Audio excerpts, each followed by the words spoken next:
Well, hello everybody. Welcome to the show. We're doing Tyranny of Dragons, episode 35 today. It should be pretty interesting. I'm just sitting here going over and I'm going to share it, so I hope you guys share it as well. Hit that like button. I also have my steeping table ready, and my coffee is steeping, so we'll give it a couple of minutes before I do the Scandinavian drop on it. But that's one of the things that I really love about living over here in Japan is they think right. They think like I do. They take pedanity to an incredible level, and I appreciate that shit. All right. Anyway, how you guys doing? Here.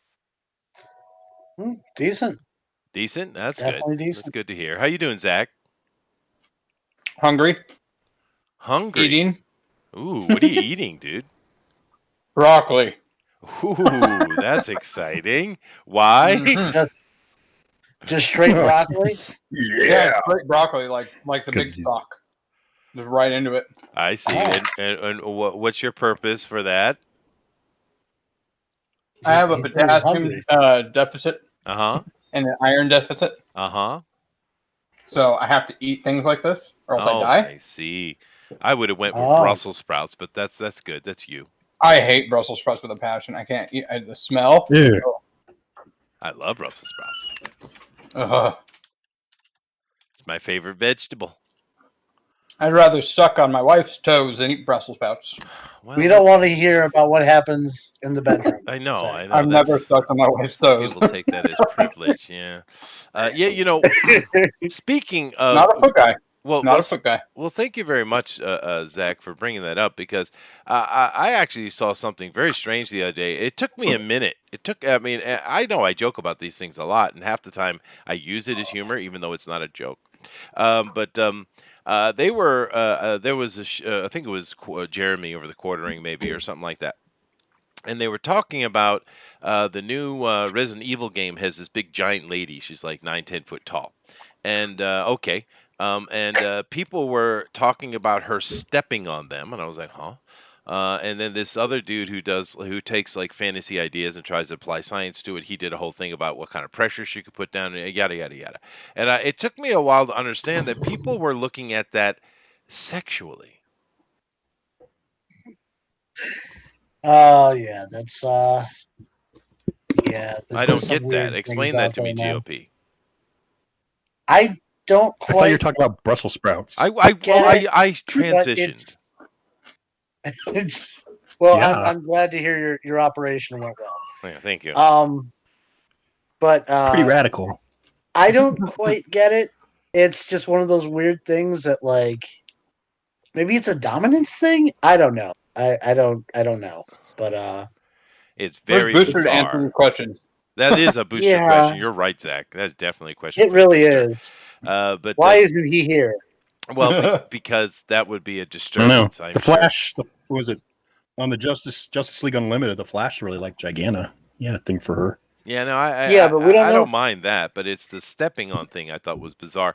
And Dave agrees. He also loves the sprouts, as you should. They're really good. And someone is Jeff, in particular, is claiming I should turn in my man card. Come take it, bitch. Well, the thing is, Chester, like, you live in Japan, where giant things step on people all the time. Yeah, right. But it's not sexualized. It's. Well, it's probably just terrifying. That's because you guys have lived through the horror, of the kaiju. Well, I have. You've had to deal with that. It's in their subconscious. Yeah, that's because you live over the mountain, But yeah. Well, I am the kaiju, I suppose. Yeah. Yeah. Oh. I am the kaiju. Yeah. Cuckoo. Anyway, we are here to continue playing Tyranny of Dragons. And of course, you guys know that that means that I'm not in charge. I'm just a player. I'm a little pleb like Zach and GOP. We're nothing. We're nothing. True. Bill's in charge. You are special. Go ahead, Bill. I'm extra special. All right. So I'm just chilling with my double with cheese. I guess Arlene. Big fat greasy burger. Well, that's good. All right. Hamburger's good. I like Arlene. She thinks proper. She's a proper Are thinker. we gonna all eat food while Zach snacks on his broccoli? I think so. Yeah. Yeah. Do you at least dip it in ranch? Just get that frosting coating of ranch all over that.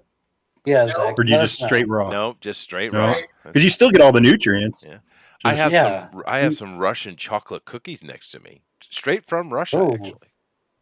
Oh, nice. You Yeah. should eat those I should. while you Or you could. you need to eat them into the mic so Zach can really get a good listen to it. They're better with milk dipping, though. Oh, I bet. They are I really bet. good milk Yeah. dippers.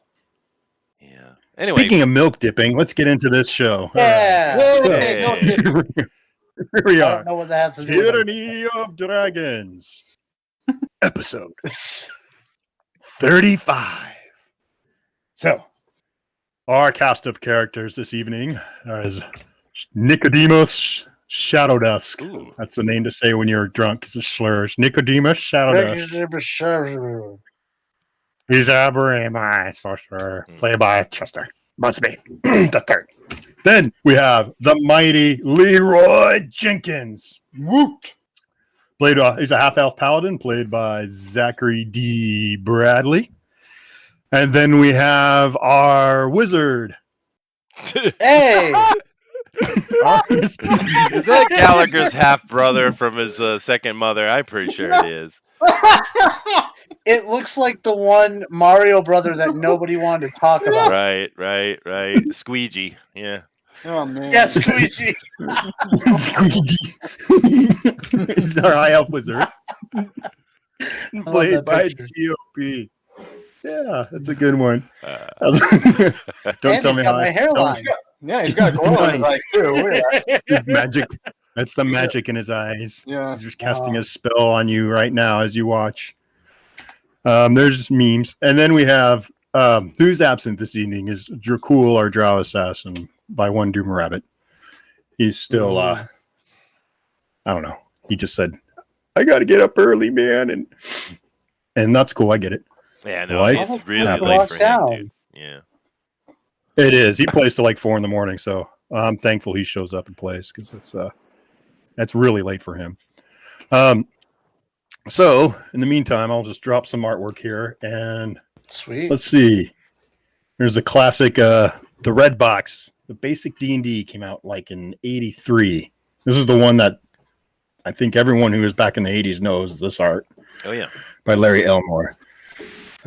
It's probably, I think they sold 1 million copies of that book or that box set back then. I still have one of the dice. I actually own an Elmore originally, you know. Oh, that's super cool. You have to share that sometime. I'd love to see which one you got. Yeah. No, I think I actually still have this set. So there, it's cooler than the Elmore painting for sure. I've even taped the binding. But anyways, when we were let's see, last episode. So let's do the recap. It's been 2 weeks. So, and I don't have any notes, but so we're gonna go with my memory. Uh-oh. Yay. Let's see. They defeated. No. Well, they fought off Chuth and Narrowvein. The Green Dragon and the Worm Rider of the Green Dragon, who had been attacking the Elves in the Misty Forest. They razed like 3 towns, decimated the population of those towns, killed everyone, no survivors. The only town that was spared was a town called Atlan, and it was because the warden of that town was coerced and pressured and made a deal with them. And with that, he spared their town and used his information that they could get from him as for spying to what like a green dragon does. They like to beat people into submission and then manipulate them to work for them to make their lives of causing misery easier. So after that was discovered, they rooted out that he was the traitor and kind of a tragic character. They infiltrated the dragon's den in the Misty Forest with the help of Declan, a ranger from the Emerald Enclave. He's the representative of the Emerald Enclave in the Council of Waterdeep, as well as the cousin of Nicodemus, Hirsa, the cleric of Sunni. So our group fought off about 24 minions of all kinds of shapes and sizes, from venom trolls to kobolds to lizardmen, and did battle with the dragon and really just boxed him hard on the ears. They just in quick time. So the dragon knew it was time to vacate, and he bailed. And with that, they searched the den, the lair, and discovered evidence of the dragon rider, his identity, his purpose, and some intel on their activity. Turns out Nirunvain was the green worm speaker, and he is the son of King Melanarch, who is the ruler of the elvish population in the Misty Forest, and was also a member of the Council of Waterdeep. And he was one of the only factions in this council that was reluctant to throw in his hat and join with the Lord's Alliance and the Emerald Enclave and the Order of the Gauntlet and the Harpers to make war against the Cult of a Dragon. So with that, armed with that information that they got, they brought that to the king, and he had no recourse but to say, hey, he's going to set up another council, and we'll discuss terms. Because even though he wants vengeance, he is in pain, and he needs to protect his people from the cult. The king's got to have terms and understand what he's risking, because he's taking his people to war. So we have that plot line looming above us, as well as when we return to Waterdeep, young Leronithus Jenkins wanted to find out more about his family history. And Zach, why don't you tell us a little bit of what Leronithus went through? I went and questioned my father about my mother, and it almost killed him because there's a curse, because I found out that my mother is a fae. And so I'm heading over to Chester's house to figure out more about the fae, because my order doesn't have a great library on such things. So to Japan? Yep, Yeah. we're going straight to Japan. Yeah, no, we're going to. I always forget his name. Nickel and Dimas. Yeah, Yeah. Nickel and Dimas. Yeah, Nicodemus. Yeah. I'm heading over to Nicodemus's house, and I'm. I'm sure we have all the information on the gay. I'm sure we do. The arch gay and the small gay and lesser gay. Yeah.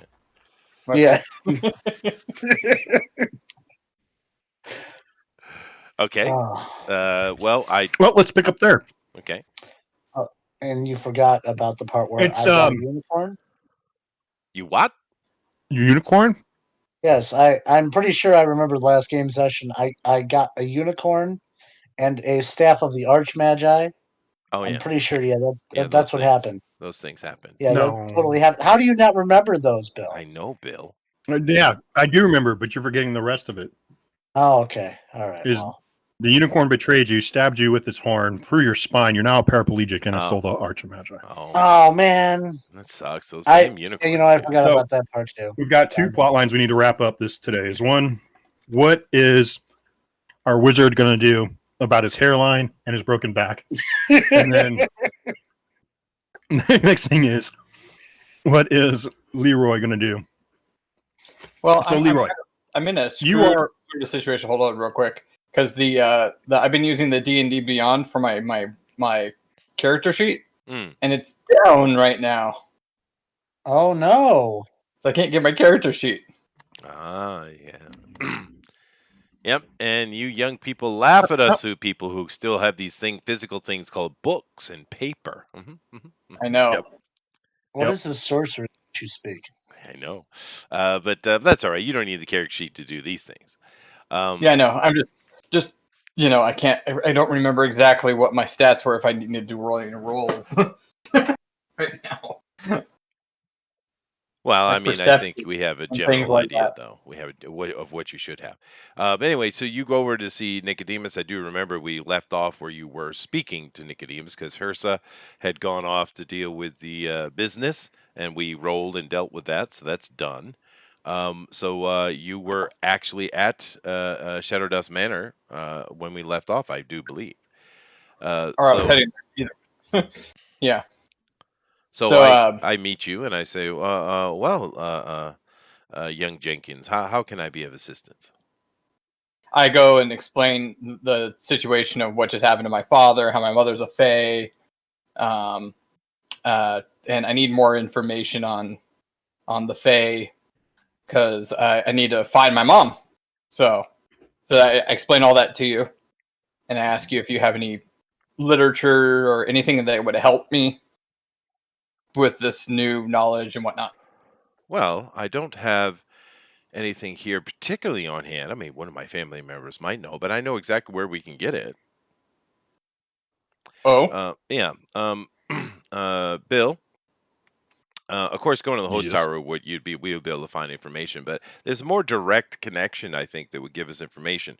Um, Nicodemus's political marriage, which he does get along with her, but the families were connecting themselves for. I already went through this, but anyway, her family, and she is actually the matriarch right now in regards to this anyway.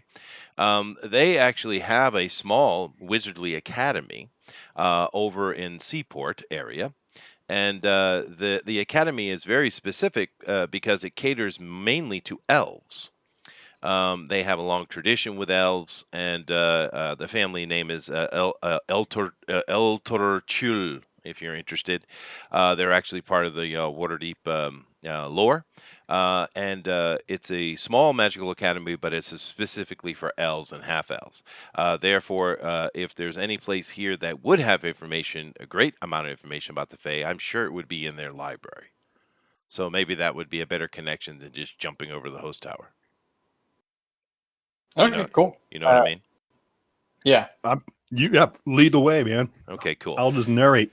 There you go. So yeah. Now you are up in the North Ward, so you can use your magic to get there, burn a spell, or hire a wagon and get there pretty quickly. Or you can walk and it'll take a couple I'll hours. just burn a spell. That's how I roll. And of course, that's also where next to the school, behind the school, is where I built the tower for her because she was a little bit uncomfortable with Shadow Dust Manor, you know. So I built one for us specifically.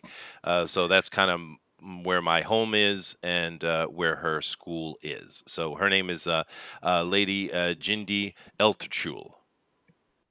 Jindy. Okay, let me get a pen and paper. Jindi Eltorchul. It rolls off the tongue. Yeah. It really does. She said, Jindy? Jindy sounds like a southern name. But El Tortrul sounds kind of Kalamazhan. L. Yeah. Well, just to give you the quick background, the reason why I connected the two families was because the Elterchul family has been in business for a while. Of course, they have trouble in Waterdeep. I don't know if people are aware of this, but there's racism toward elves in Waterdeep. They don't like the elves very much. So that What about school, that as well. The academy has come under a lot of scrutiny and trouble over the decades because of its catering specifically to elves. They've had that problem. But one other problem they had was the family was doing some, not necessarily so legal stuff in the Undermountain, and they ended up kind of getting themselves in trouble, and they ended up murdering some people. Yeah. So of course the lords of Waterdeep and such don't know about these activities, but of course the Shadow Dust do. And the Shadow Dust, instead of trying to blackmail them or something like that, they were like, "Hey, we have our problems, you guys have your problems. Maybe we should work together." They agreed, and they made a noble wedding between young Nicodemus and their younger. So basically, like the matriarch of your family is like, so why don't you make you an offer you can't refuse, huh? Something like I that. want you to marry my handsome, creepy son, Nicodemus. Yeah, that's right. To your beautiful, sexy daughter. That's and right. we're going to call it magnificent. Yeah, that's what happened. A partnership. Yeah. Well, All right. the Shadow Dusk are trying to, bring themselves back. So any kind of connections, any kind of partnerships they can have, it would be useful. They couldn't marry Nicodemus off to any higher level noble; it would never happen, right? But the Elterchul family is well established in Waterdeep, and there was a little leverage there. So that's just how I tied it in. And in this case with Zach, it's perfect because they do run a magical academy, and it's catered specifically to elves. So there you go. Should I let her know that you've Fantastic. been sleeping around? Oh, I'm sure she's well aware of it. Yeah. Mm-mm. It is a And political marriage. Although I do have in the lore of the character, they do get along just fine though. And they have kids. So, okay. Uh-huh. Mm-hmm. So go ahead, Open Bill. relationships. I'm Yep. not sure All about right. this. So Trying to as you're get you heading in towards trouble. your teleportation circle, what's his name? Jake? No, just Jacob the butler. Yes. Oh my gosh, I have too many books with notes. Okay. Are you stepping out for the evening, sir? Indeed, Jacob. I'm going to be helping Mr. Jenkins here. Lord Jenkins, I guess. I'm not sure his titling yet, but we're going to help him out. Just Jenkins. Well, just Jenkins. Okay. Just Jenkins. Sir, what shall we do for the foul wizard while you two are gone? Am I saying He's right requested I make him. You weren't when you got there, so he has requested eggs 4 ways, scrambled with bananas. now? Make it 5. Um, I do not know where to find hedgehog feces for his eggs. What do you? If you go to the order, I have a hedgehog in my room. Just request to go pick up some. He must have done some that previous night. Oh, God. And this, you also had a letter while you were away, so. And he hands you a scroll. Okay. And it is, it looks like a formal letter. Okay. That's a yellow wax seal on it, with a spoked like carriage wheel as a symbol for it. Oh, okay. Um, I open it and read wait, as wrong well one. as while I walk. Okay. To Sir Nicodemus Shadowdusk, the Fellowship of Innkeepers requests your presence, an audience with you, to see if you would be interested in joining our illustrious guild, one of the oldest guilds in all of Waterdeep. Please, at your leisure, contact the master, Brathan Zilmer, the proprietor of the Pampered Traveler Inn. Okay. And that's it. I while walking to the teleportation circle to go with Zach here, I mentally contact, of course, my assistant that's in town, because I know I have one down in over in Waterdeep right now. See, which one would that be? I wrote them down here. Hold on a second. Give me a second. I got too much shit over here, dude. Oh yeah, there it is. Mindra. I mentally, she's within my range. I contact Mindra and have her to set up an appointment. She has my schedule, so she knows she's my assistant. So I have her set up an appointment with them, and then continue with Leroy to the Eltochul Academy. Okay, so you enter your teleport circle and you guys teleport out? Yeah, we got a permanent one built in the house. These guys have seen it many times.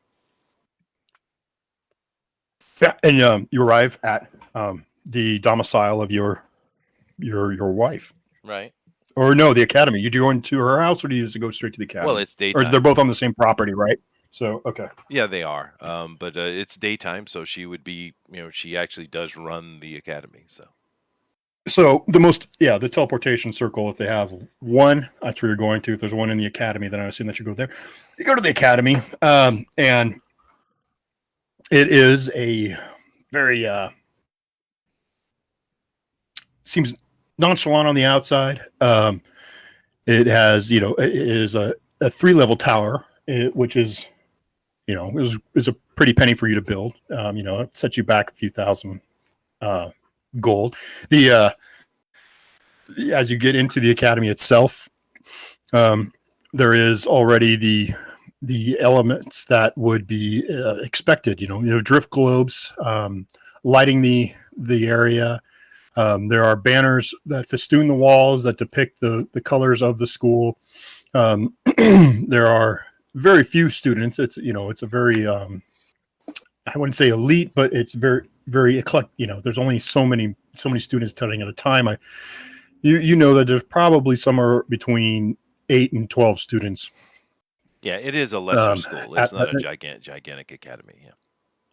No, and they have a high wizard. You do know there's an administrator or you can just go ahead and find your wife. I'll just go find the wife. So, all right. It's on the map, by the way. So she is, yeah. Okay. Well, if you can tell me where it is, I'd pull it up. Let's see. Just bring up the map. I'll show you exactly where it is. Yeah, no problem. Let me get back. Waterdeep maps. We'll go to the classic map that has Slut Street. Okay. Go all the way up to the northwest. There it is. Bring back Slut Street. Hashtag. Always start at Slut Street. Okay. That's in the chat for Slut Street. Yes. They 5e are a bunch of pussies and backed and renamed it. Anyway, it's all the way up the northwest. All the way up. Yeah. Okay. Right up here in this little horn there. This map probably doesn't have each one of them listed, but it's going to be right in that area right there. Right in the center where you are. Yeah. By the Oranier Street? I can't read that. That's the resolution's not that great. Matter of fact, I think Morningstar Way. I think it is the one that's in the center there, south of Oranier Street. It's that whole complex there. Yeah. Yeah, that right there. Yeah. Fantastic. Oh, there we go. Right here, this guy. Okay, fantastic. Okay. This is a really, it used to be the best side of town. That's changed over the years, but it is still prominent. A lot of lords found a better idea of being able to go to the North Ward, tear down old places, and build their villas.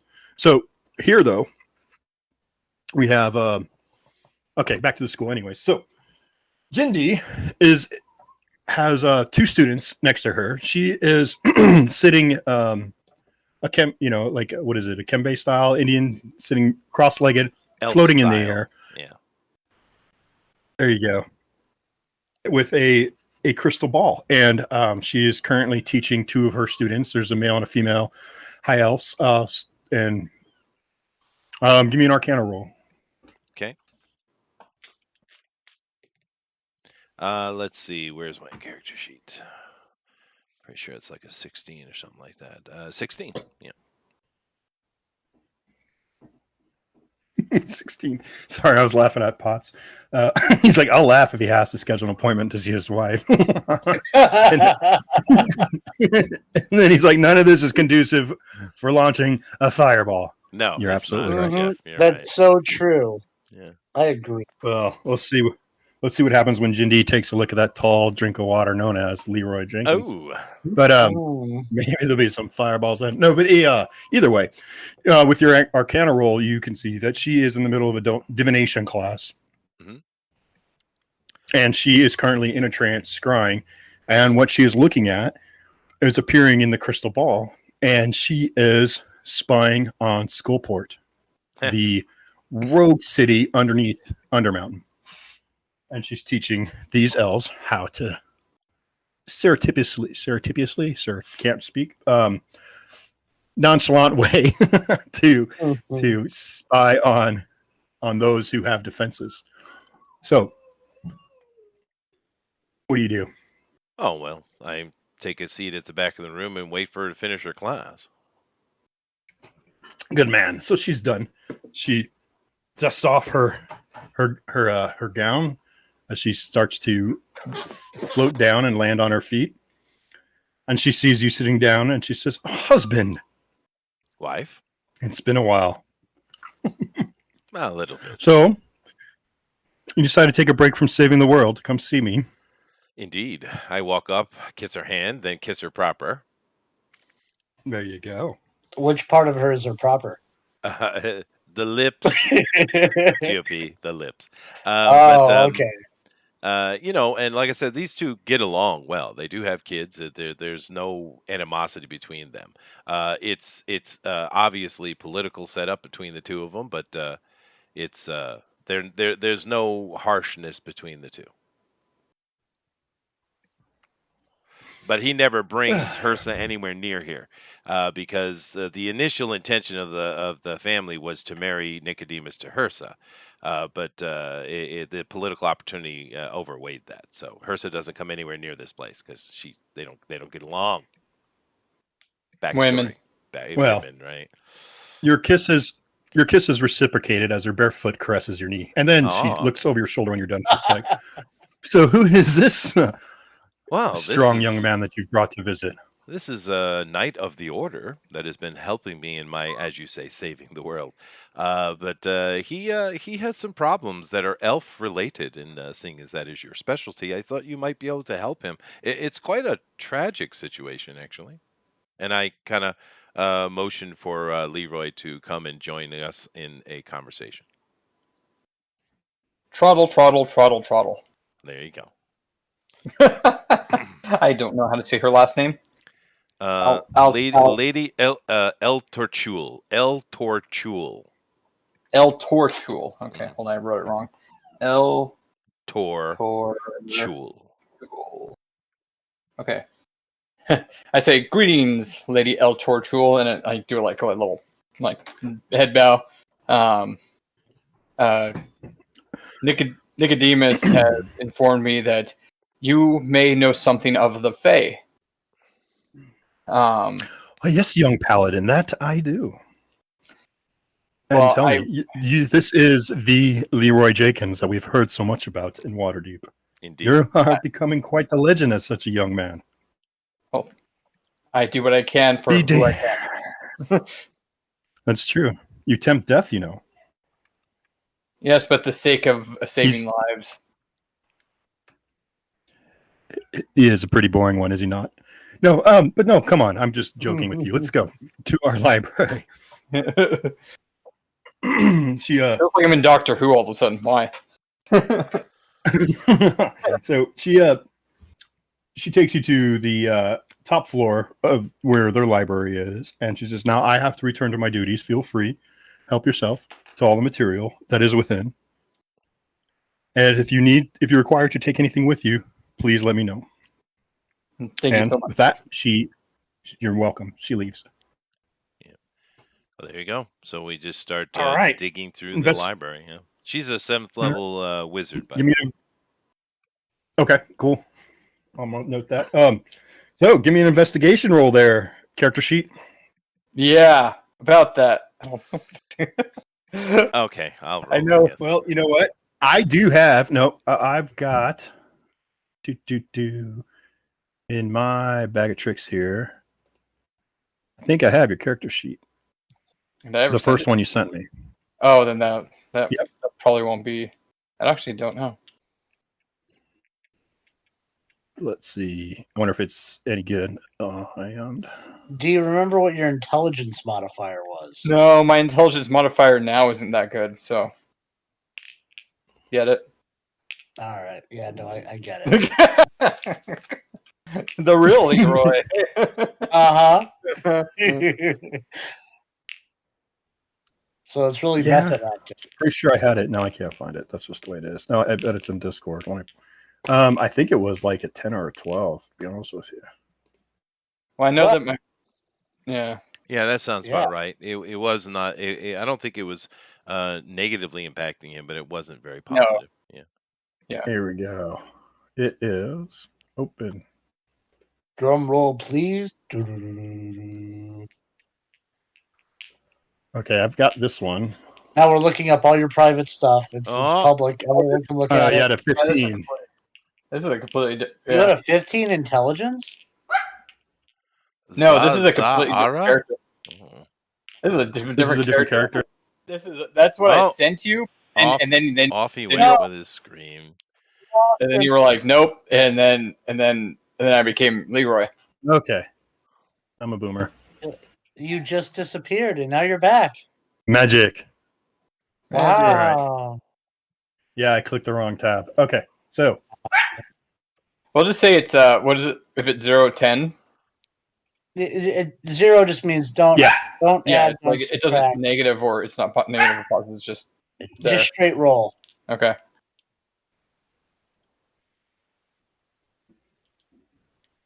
we go. Come on. Daddy needs a new pair of shoes. 18. That's not bad. Yeah. No, 18 is fantastic. Okay. So, and you do that on your own. You start going through the library as Nicodemus is looking up his own things that he's interested in. And you find a book of the history of the Fae. Ooh. 18 is a pretty good roll. What So- language is it in? Is it in Elven? Elvish. Okay, cool. Mm-hmm. I can read it. Yeah. It's in the Sylvan, not Sylvan, but it has like a heavy Sylvan dialect. It's a really old Elvish, so it's kind of like reading old English. Yeah. You know, I so found the actually have Elvish. to- I have a perfect idea. I found the Elvish Kama Sutra, by the way. So I was about to say you were looking for something like that. Dang it. yeah. The centerfold page on that, I hear, is pretty decent. Yeah, I'm holding it up like a centerfold. Full, Yeah. full page. Yeah. It's all about the ears and caressing the ears. Okay. Anyways, so perverts. No, Jeff, it's not Barry White in the background. That's just me, brother. That's just you, man. Oh, yeah. Okay, so with that, you are going to spend some time reading it. It's it's a thick volume. There's a lot of history in there. But essentially, what you discover is that the Feywild is a different plane that mirrors this plane. This plane is the prime material plane. The Feywild is very similar geographically, but not. It's a weird mirror. It's an Alice in Wonderland kind of effect. So one of the examples it gives you is that like if you were to go through a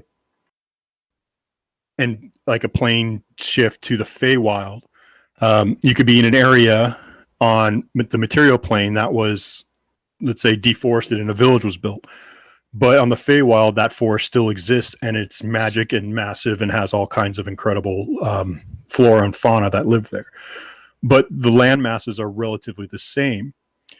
But the more you read into it, you also find is that some of the main things that run this world that you live in now, like time and space, are not the concepts, or they're not the backbone of the Feywild.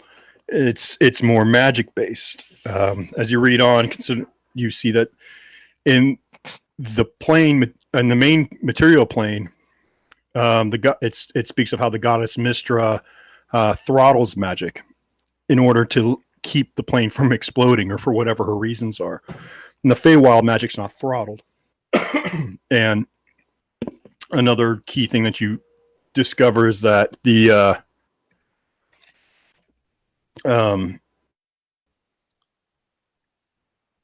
things like so the material plane runs on reason, and magic is almost secondary to reason. Reason is more of a primary focus of the sentience, where in the Feywild, magic is the primary focus and reason is more subtle.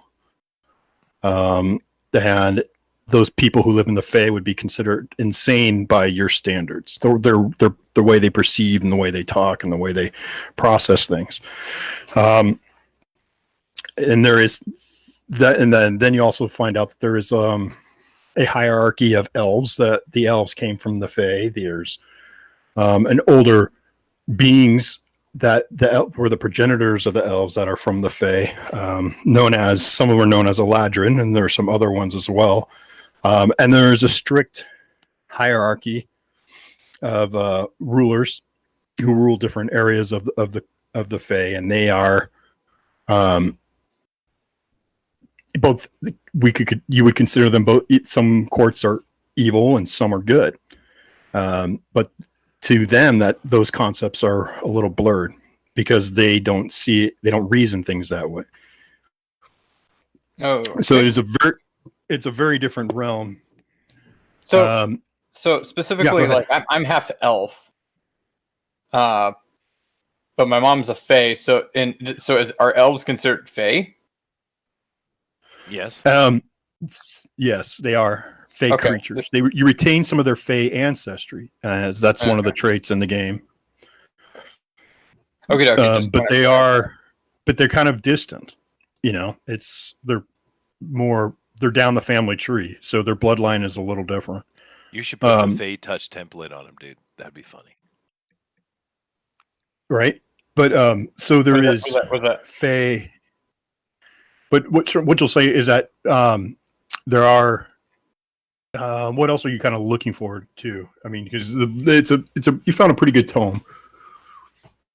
Well, no, it's just like what they are, who they are, how I can get to them. Maybe lifting fake curses. Anything on that? So how to get to them is there are areas that the boundaries are thinner. So for example, it alludes to like circles of toadstools. If you go into one, you can transfer. There are areas where, I mean, times of years, like during the solstice, when the boundaries become thinner, and there are examples which ones that I could think of just in popular culture would be like Stardust, the wall. Mm-hmm. That was like a border into the Fae. Inside that broken wall, and it was also an interesting town where industry and things that were more reason and more industry, like the modern world, were breaking down in that town. It wasn't so much. So it was an area where the Fae bordered up to it, and this broken wall, when you crossed over it, you went into the Feywild. So there's certain portals of that nature throughout Faerun. Fey curses. So the Fey they're very, very regulated by propriety, and there is a measure. There's like a real strict manner when it comes to that. So they will kill someone for basically like disrespecting them. When they make a promise, if it's broken, then a curse will be the result of that. To undo a curse, you either have to trick someone into like a new curse, a way to break the curse. You have to have them forgive whoever made the transgression. So it's kind of similar to something else. There isn't like a magic button that will get rid of any curse. It's all relational. It depends on the nature of it, on how to break it. Okay. And can I write down, like, because I don't know if I want to borrow the book as much as like I just need like this bits of information of like writing down locations where I can go where it's thin, like the where the boundaries are thinner, so I can possibly cross over. Yeah. Bring the moon. Well, you can. Yeah, you look around the library, and there is ink and paper and parchment, so Sweet. You can take notes in there. That's fine. I do that. You find that if you can, if only there was a spell. Yeah. If you grow a ring of broccoli under the full moon on the summer solstice, you can cross over by entering into the center of the ring. Like a ring of broccoli on the ground. I'm guessing. You have to wear the ring while you climb into the ring. All right, ring of broccoli. Mm-hmm. That might summer not be solstice, most accurate. Full moon. Yeah. Full moon, summer solstice. Yeah. Okay. I'm still a couple of levels away from being able to cast plane shift, though. Yeah. Or winter solstice. Actually, you're closer to right now. You're close to the winter solstice. You're coming into that time of year. Okay. Yeah. Winter. But we are in a city with a lot of magic casters. Oh no, we can definitely get a plane shift cast. Yeah, for sure. It's just the trouble would be getting back. That would be the problem. Well, I'm imagining that if my mom can cast a curse this crazy on my dad, she should be able to do other cool things. Are you sure that she cast the I curse? actually don't know if it was her. Yeah, you're right. I don't know if it was her. Keep in mind, Nicodemus says to as he sees you reading and worried, keep in mind that the Fae, more so than even the elves, are incredibly mercurial and capricious. Yeah, give me 2 minutes, guys. I'm sorry. Yeah, but Oh, if you no wouldn't problem. mind giving a little more explanation for Zach, I'd appreciate it. Yeah, meaning that the Fae, you cannot trust them. What they think is I right and just is whatever is in their mind at the moment. They are yeah. chaotic creatures to the extreme. Your experience with elves here are far more affected by the prime material. Therefore, they tend to be more ordered and they tend to be more rule following. What is considered a rule to the Fae, you would consider ludicrous in most situations. Great. Yes, it's not an easy Great. undertaking you're looking to do. Have you ever met your mother? No. Never met her. Never known her, never met her, never seen her face. Huh. Well, And my dad hasn't talked about her because he would be dead. well, Apparently he's tried before. He's died. I see. Well, you have seen her face. You just don't remember. Oh yeah, can't you like reach into memories I and most stuff? certainly can. Why don't you do that? Yeah, all right. I'll So do we can that get a then. wait, that's have one of those the last time you did the last time you did it, and then we were able to like basically like get a picture, because someone Yep, painted it. I have that spell You- you- too. Well, no, because Yeah, he painted it. We could do like that because I have the ability to take any thought that I get and I can encode it, meaning make it like a big bubble in the air where you can see what I'm seeing. So yeah, yeah, we should do that again and get an artist to take a look at it, which should be easy enough. yeah. So, Well, there's an artist named Zach apparently back at my home base where we did it the first time. oh, cool. Well, let's go do that then. Yeah. So I guess and where's GOP though? I'm Okay. staring at all Sorry the about that, guys.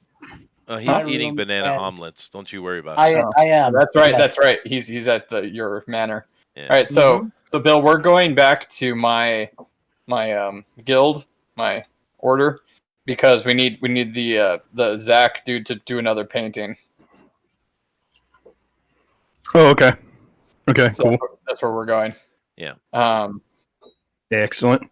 Well, because he doesn't recall meeting his mother, but clearly he has met his mother. So I'm going to delve his memory and bring up an his childhood image of his mother, so we can draw it.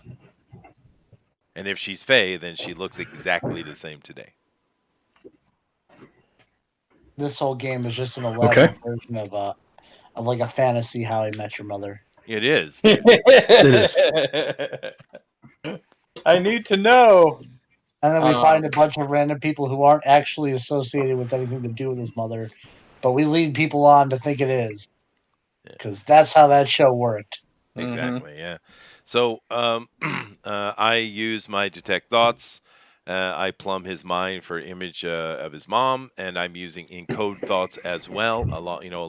Which is the intention of the spell, so that it is visually put in the air. So the artist, when I do find the image of his mom, the artist can, sketch artist it. Mm-hmm. Okay. So you got to Google an image real quick. No, you got to give me some rolls. Give me some rolls. Sure. Alrighty. So arcane, I would assume. Well, Arcana. There's my Dracul miniature. So there was a. You're not displaying, by the way. Oh, I'm not. Oh, that's right. That must have happened when I logged off. Okay. Boop. Boop. All right. There we go. It's not a very good picture, anyways. But I'm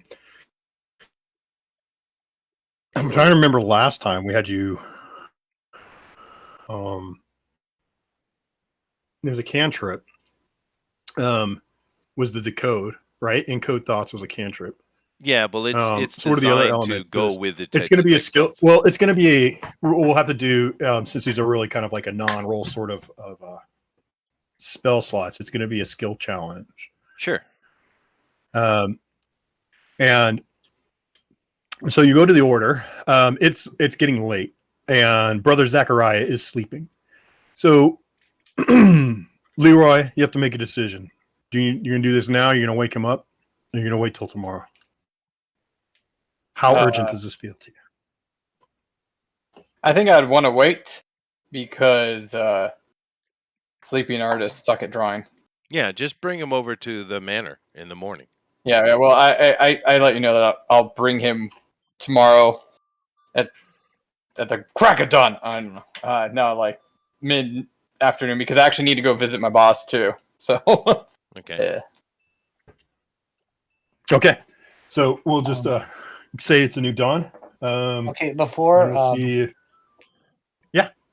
before the next day, I'm going to cast Contingency, which will last 10 days, and I'm going to make polymorph into my chicken ape form. That will be it'll become I'll turn polymorph into my chicken ape form if I encounter an enemy that is one size larger than me and attacks me. That is Okay. and that is how I'm going to do that. So I cast So that before I go to bed. So as soon as I make an attack roll against you, that's when it kicks off, or Yes. the monster attack. Yes. I roll for the monster. Once the dice is down, then the contingency kicks in. So, that's a reaction to an attack? Yeah, it's cool. It's- Most people it's don't use actually- it. I So- like it. Yeah. Yeah. So that means if he does hit, he would be hitting your ape form. Was that how that would Yeah. resolve? Yeah. Okay, That's cool. essentially how yeah. No problem. Okay. So we go to the next day. Let's see. Oh, I rolled a 5. So you're out still today. Oh, Out to lunch. No, please. But yeah, Leroy, you wake up to the crowing of the cock and hustle to put on your leggings and your jerkin and go to Hilmar's and go meet with the master armorer of Waterdeep. Mm-hmm. Says, young Leroy. Oh, but before you go, yeah, you may want to check in on somebody, right? Dad. What? Your Oh, yeah. father is Oh, yeah, still have one of those? sick in bed. Okay. Yeah. Friar Chuck, yeah, Friar Chuck is still looking over him. He's been in and out of consciousness, lad. His fever is barely broken. It went down for a little while in the evening. Is he Was from the risen back again with prestigious the dawn. Up family? Yep. And ups UPT. I'm doing everything I can. I let him know that I've found some information on the Fae and how to contact them, and I'm about to go. We're gonna find out what she looks like today and whatnot, and we're gonna find a way to Who looks like? break this curse. You know. Well, one thing you should know is as I was washing him, I found mushrooms growing in his armpits and in his belly button. Mm. Mushrooms My in the character has armpit the and belly same button. problem. Portobello. Yeah, and I've- sake. Do they taste good? Oh, They toadstools. They're toadstool. I wouldn't. You want to try them? I'll get a spell ready. Go ahead. No, I'll take them though, and I'm gonna give them to the wizard. I'm not gonna tell him what they are. oh God. That's a terrifying premise. Yes, it is. Anyways, so I'll take those, and I let him know that I got to go see Hilmar real quick, and then I'm gonna head over to. Dang it! Okay. Shadow so, Dust Manor. Yeah, Hilmar. He said, "I've heard. Welcome back. Welcome back. I've heard great tales of your glory in battle against the green dragon." I couldn't have done it without the armor that you shined up for me. Couldn't have done it. You're okay, Leroy. Whatever you say. I tried You're to take too a humble, compliment, lad. and it just came out weird because it's not like he made my armor better. He just like cleaned it up. You know, I mean, Douchebag. I I'm could've sure- done it without that shiny armor. I'm sure that that blue sheen made an incredible difference in your battle. It did. No, Oh, it fuck was. off, It was. Leroy. It gave me extra luck because, and then I explained to him what happened the first time we ran in to the dragon and how it fell off the ceiling. You gotta be smashed kidding in me. front of me. Face plant. I let him know, like, and I'm like, that was all you. Your luck. Just joking around with my boss. And I let The him first know. time I fought a green dragon, it took out both my kneecaps in one swipe. So if it weren't for our cleric, I wouldn't be walking today. Oh man. That's when you stopped adventuring. I thought it was because he took an arrow to the knee. Was the But anyways, joke. so I let him know, like, but also that my father is extremely ill because of a curse, because I'm trying to find my mom, who's a fae, and I have to go and go on basically another quest to Your save mother's my dad. fae? Yeah. You have another quest to save your dad. As well as, I hear you have to be at a dragon moot soon. Didn't hear about that, but sure. No? Well, you may want to check in. Yeah. You may want to check in with Ontharr. Yeah, but my dad is currently. No, I understand. So I'm, I understand. Come back whenever you can. You can resume your apprenticeship. If there's anything I can do to assist the Doomcats, I will. Thank you so much, Hilmar. I'm So starting to that- get used to now it, I- by the way. The All right. name. Yeah, Hilmar. Yeah. No. Um, Cats. Oh, Doomcats. I think we should change It's a that. stupid Anyways, we'll talk about that later. Anyways, so yeah. so I go to the Shadow Main. Shadow. Yeah. Go to the manor. Okay. Oh wait, no, I forgot Zach. Shit. Oh my god. I gotta go get Zach. What is going on? Yeah. Well, while he's going to get Zach and coming to Shadow Dust Manor in the afternoon, in the morning, I would assume you wanted to meet with the guild. Yeah, as he's running back across town. If you want to, I mean, it's at your it's an open invitation. So Well, let's get it done. Yeah, why not? alrighty, let's I'm still change waiting that. on a guild person to talk to me about my rope. There you go. Yeah. When you're loosened.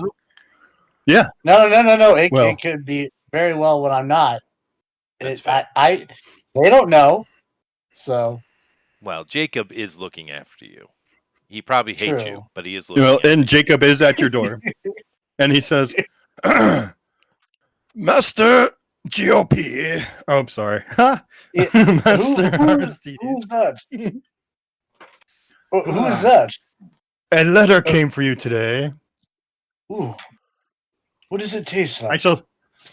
Are you sequestered in your room still, or are you? Well, was I? I don't know. Like, did you let me out? Well, you didn't. Actually, you didn't give him any instructions to sequester you last time because you had. Oh, I didn't. Yeah. Well, I'm Okay, so outside yeah, the you're just room kind of.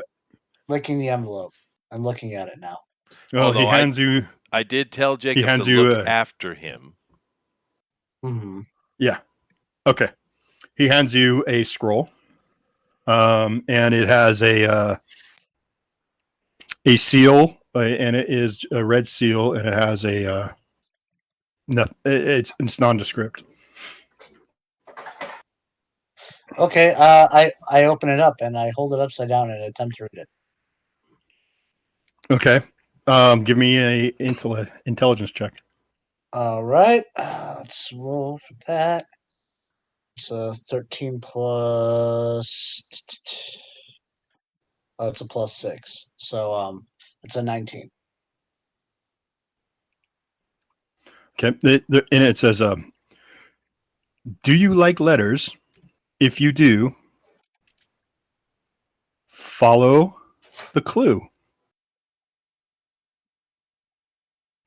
Okay. I'm going to do an investigation check and investigate this to see if I can see. I'll see if there's like any illusionary script or anything like that on it. Okay. So like looking for magic illusionary script. Okay. So cast your spell. Okay. I cast my illusionary script spell. Okay. Look at the rules for it. No, that yeah.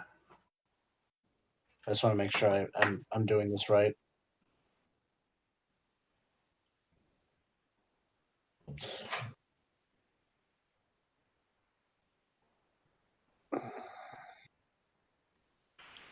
It's the eye of the tiger. Oh no! It's only if I had like you can only read it if you have like true sight, I think. Or to you or any creatures you designate when you cast a spell, they can read it normally. So Right. if I can't see it, You're not aware of this. The DM is aware. Jacob is a Nothic. He's a human guy's Nothic. Therefore, he does have true sight, and he also has the ability to delve and learn information about people. So over the time, he probably knows quite a bit about Aristides. Okay, well, I don't think he knows anything about the note we're looking at, but he or might. that I'm looking at. Well, yeah, no, but I wouldn't know, especially in this state. I wouldn't know that. Yeah. So unless he that wants was to more for interject, Bill than you. Yeah. Yeah. So no, it's all good. I can I detect magic on it? That's what I'll just do a detect magic. Okay. Ritual. Yeah. So 10 minutes pass, and the ritual has been performed.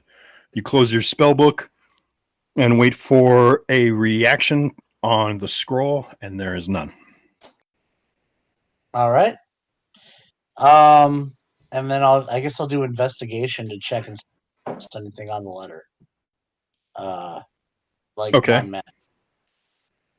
So that is so go ahead. Huh? Okay. Go ahead. I rolled 6, and that's plus. I got a plus 10 to investigation, so 16. A 16. Let's see. Yeah, there's some kind of substance on there. And as you unfurled or whatever the scroll, I mean, the writing only took up part of it, but there's a big blank spot, and there does seem to be some kind of some substance on there that's not magic. So your curiosity is piqued. You're like, what would you do? I mean, how would you determine what's there? The same way I do with everything. I lick it. Oh. Okay, it tastes a little bit like lemon juice. Does it taste a little bit like lemon juice, or it is lemon juice?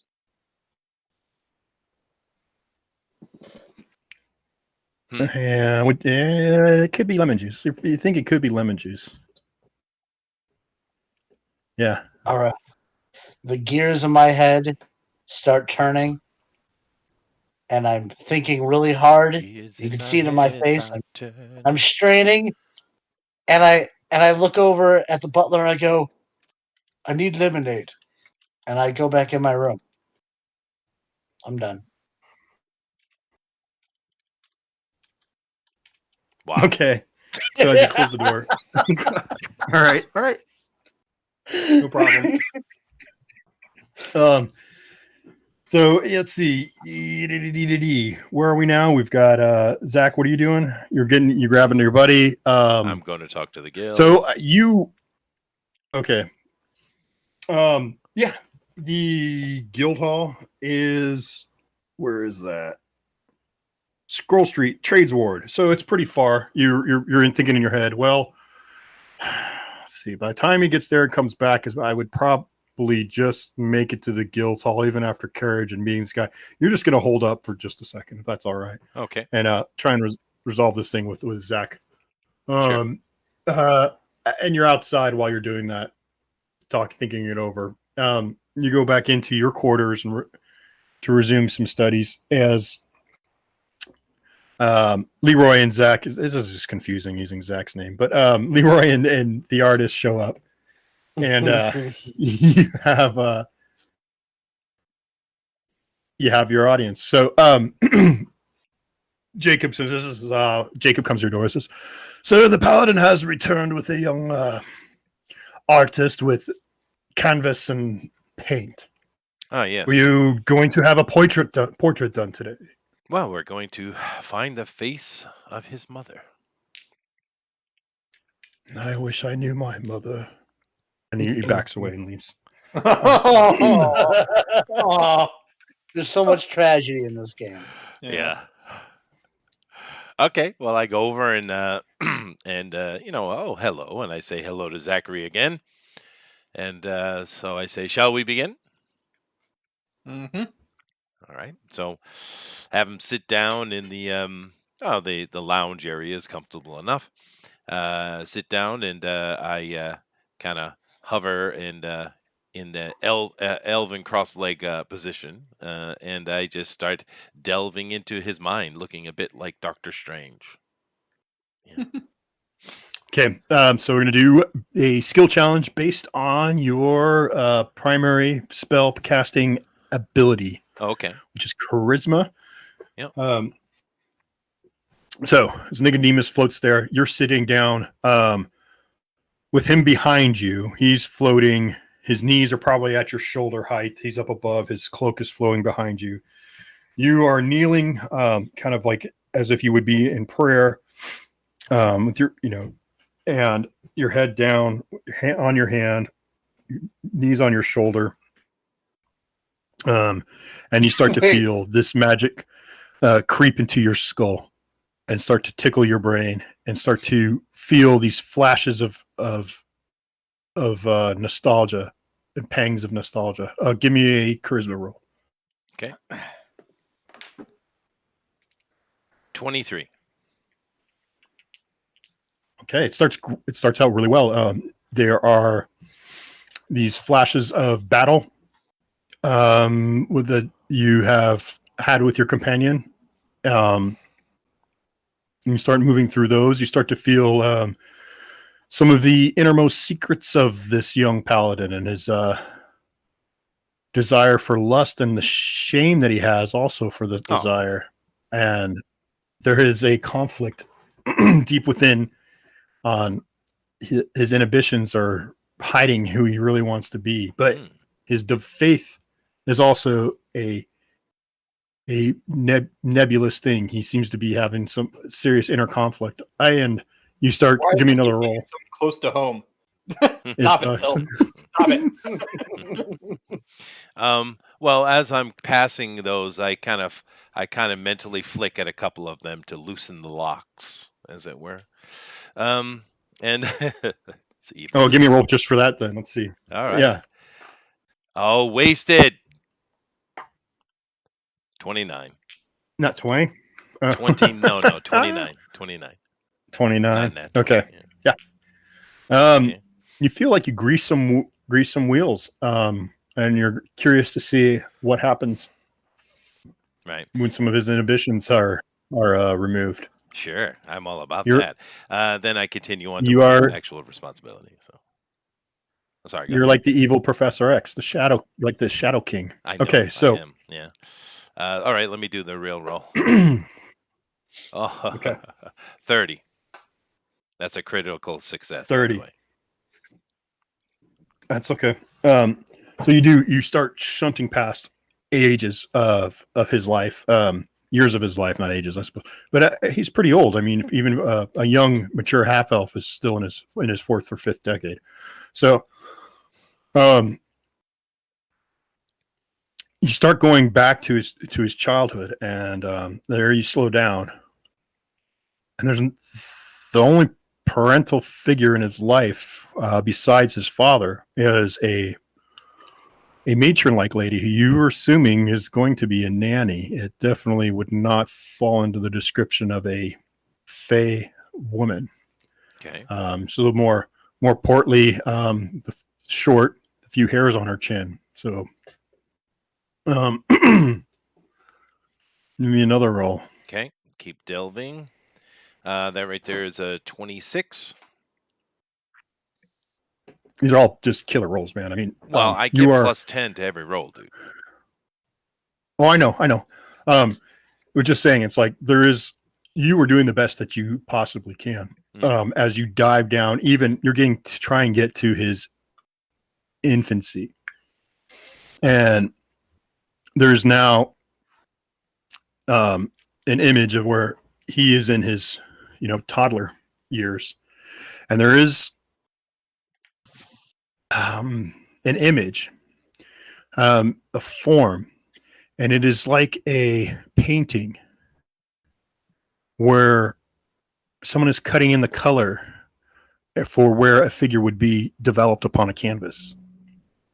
There is shades of lavender,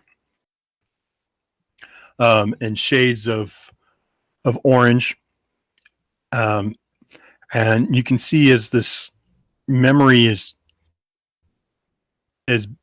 trying to develop, but the most descriptive feature that you can pull is hair that's like a fiery lava orange that has streaks of red and gold and yellow. And that's it. Is there some That's all you magic can blocking pull. me? Absolutely. And Crap. right now, the stress on your mind is starting to build. And you feel as if you are being forced out by this magic. And you hear a deep growling voice that sounds like icebergs crushing against each other that tells you, "Be gone, interloper." And you're pushed out. Oh, Okay. shoot. So whatever curse is on my dad is also on me. Yep. I Thanks. pat you on the back and say, "Yeah, you're fucked."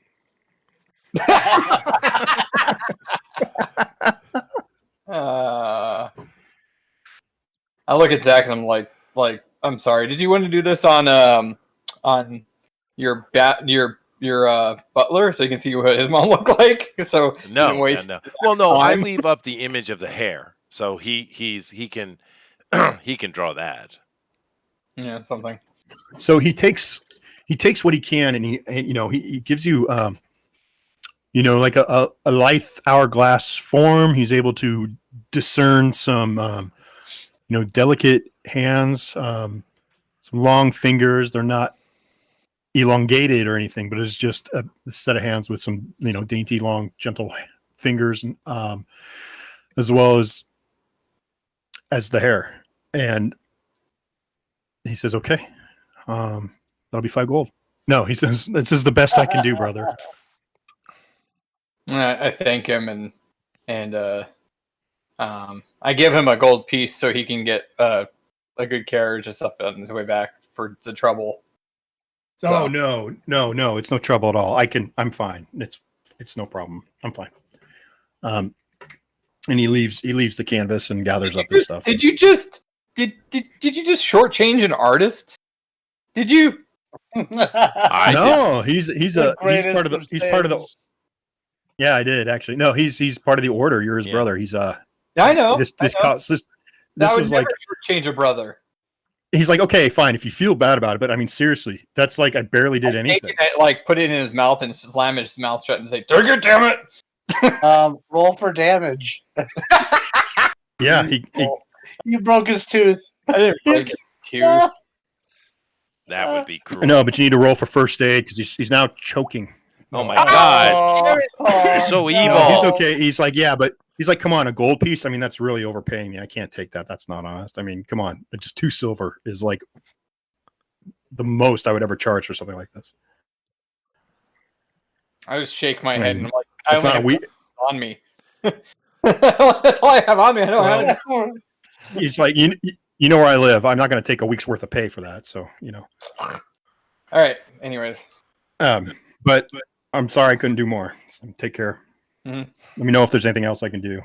And you touch me again and I will knock you the fuck out. It's on. Oh, get him, Zach. Zach on Zach action. Oh, we're gonna have another duel. Yeah, we got me action, Leroy and Zach. Yeah. Great. Oh man. Well, hey, you know what? Now at least you have an identifying thing, so if we go there, I'm assuming that sort of hair on someone isn't the most common. Maybe. No, it's something. It's a lead. Yeah. Yeah. A lead. Yeah. Great. I do use a sending spell Bill, and I contact Andelin and Westgate and see how procedures are going, because I am in the process of opening a second branch of my tavern in Westgate. Yeah. He says the tower's done. We had 3 stories. The final cost is 12,000 gold for the tower and the building. You talk about it in Ederchul, or you talk about the tavern? We're talking no, out in by Cormier. You said you're doing another tower? Yeah, in Westgate. No, not a Right? tower, a tavern. A tavern. Okay. Yeah. So no, tavern is not going to be tavern's not going to be as expensive as a 3-story tower. So 8,000 was the final cost. Okay. He's like, you're ready to go. It's been, well, no, they're still working on it, because actually back then it wouldn't take that short of time. You're looking at a few months to build. Yeah, no, that's fine. But you are, yeah, everything is, well, here, let's give it a roll. My 100-sided die. Thing is a monster. Wow. All right. You get one of those 120 It's sided. about, yeah, one of those. No, it's just a 20, but it's like the size of like a giant gobstopper. So he's 55% done. Oh, nice. Okay. Yeah. So it just have him continue. He's also responsible for hiring, barkeeps and waitresses and all that kind of stuff. And Hersa would have sent one of her sisters out to assist with setting up the other side of the business. So, but I mean, just an ongoing process. They've been doing a good job of promoting. We've had a line of people wanting to be the barkeep and work security and probably need to finish the place before you start seeing some applicants for the rest of the employment. Oh, sure. Absolutely. But it's coming along good. It's coming along good. Yeah, that's the weirdest sounding elf I've ever heard. All right.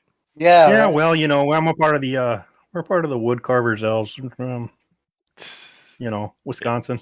Wisconsin. Yeah. That's funny. Cool. All right. Thank you. Yeah. I was going to say Minnesota, but I'm kind of tired of hearing about that place. So, Yeah. anyways. Yeah, that's fair. Cool. Thank you. Okay. So we should play a campaign sometime where we're all just a bunch of dwarves from Minnesota. Oh my god. Yeah. We're going to do, actually, just so everyone knows, we are going to do a small intermission campaign about a bunch of dwarves from Minnesota. It'll be a 2-week little thing. Chester's going to run it for us, and it's going to be fun. All right. Oh, wow. Good. At least I don't have to do the accents. Yeah, there you go. Yeah, right. I've heard your accents. You're horrible. Now I want to hear Chester attempt a Minnesota accent.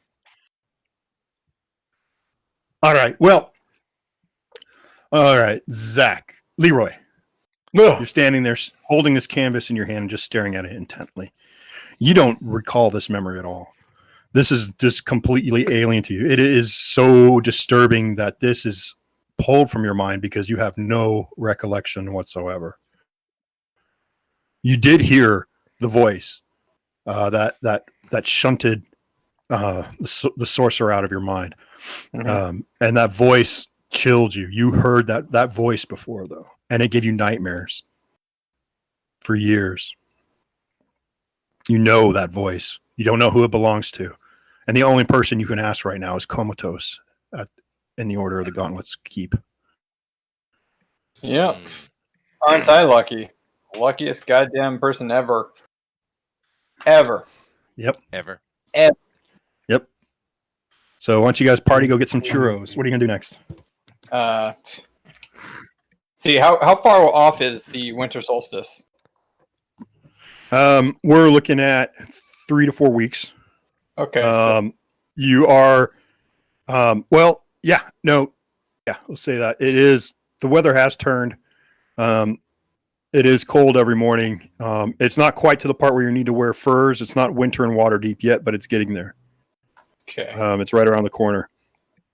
And when that comes, Waterdeep is an area where, because of the coast, you do have to gear up for the winter weather. My favorite time of year. Refuse to wear pants. Well, no one's going to make you. Free balling. Mhm. Free balling. Dun, dun, Dun, dun. dun, dun. Such a great Tom Petty song. So, Yeah. as Zach, what's or Leroy, what's your next? My next move is like I can't do anything, and we can't go there to the Fey world till that time. So it's literally just gonna be prepping for that, and trying to recruit people to join me.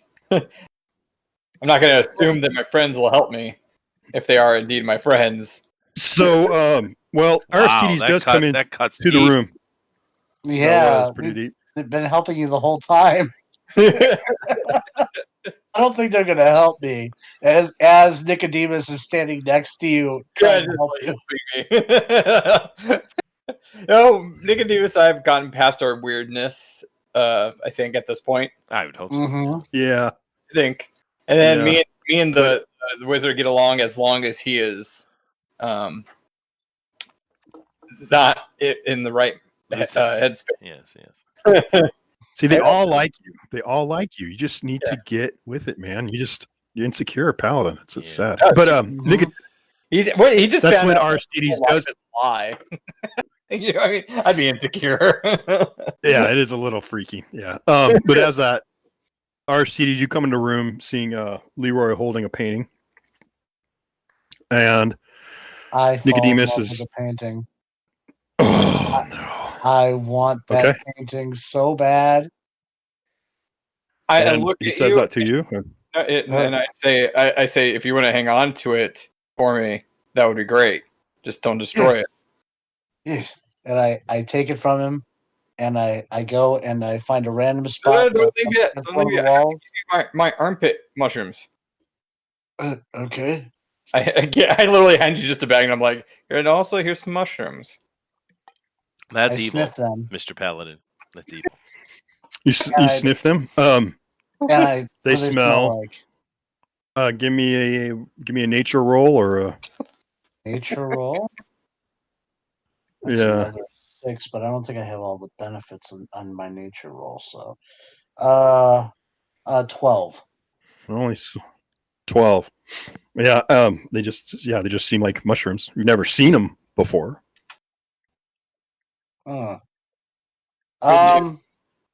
Yes. They're not any mushroom you recognize. I see. I have my player sheet. By the way, they fixed it. Oh, good. There you go.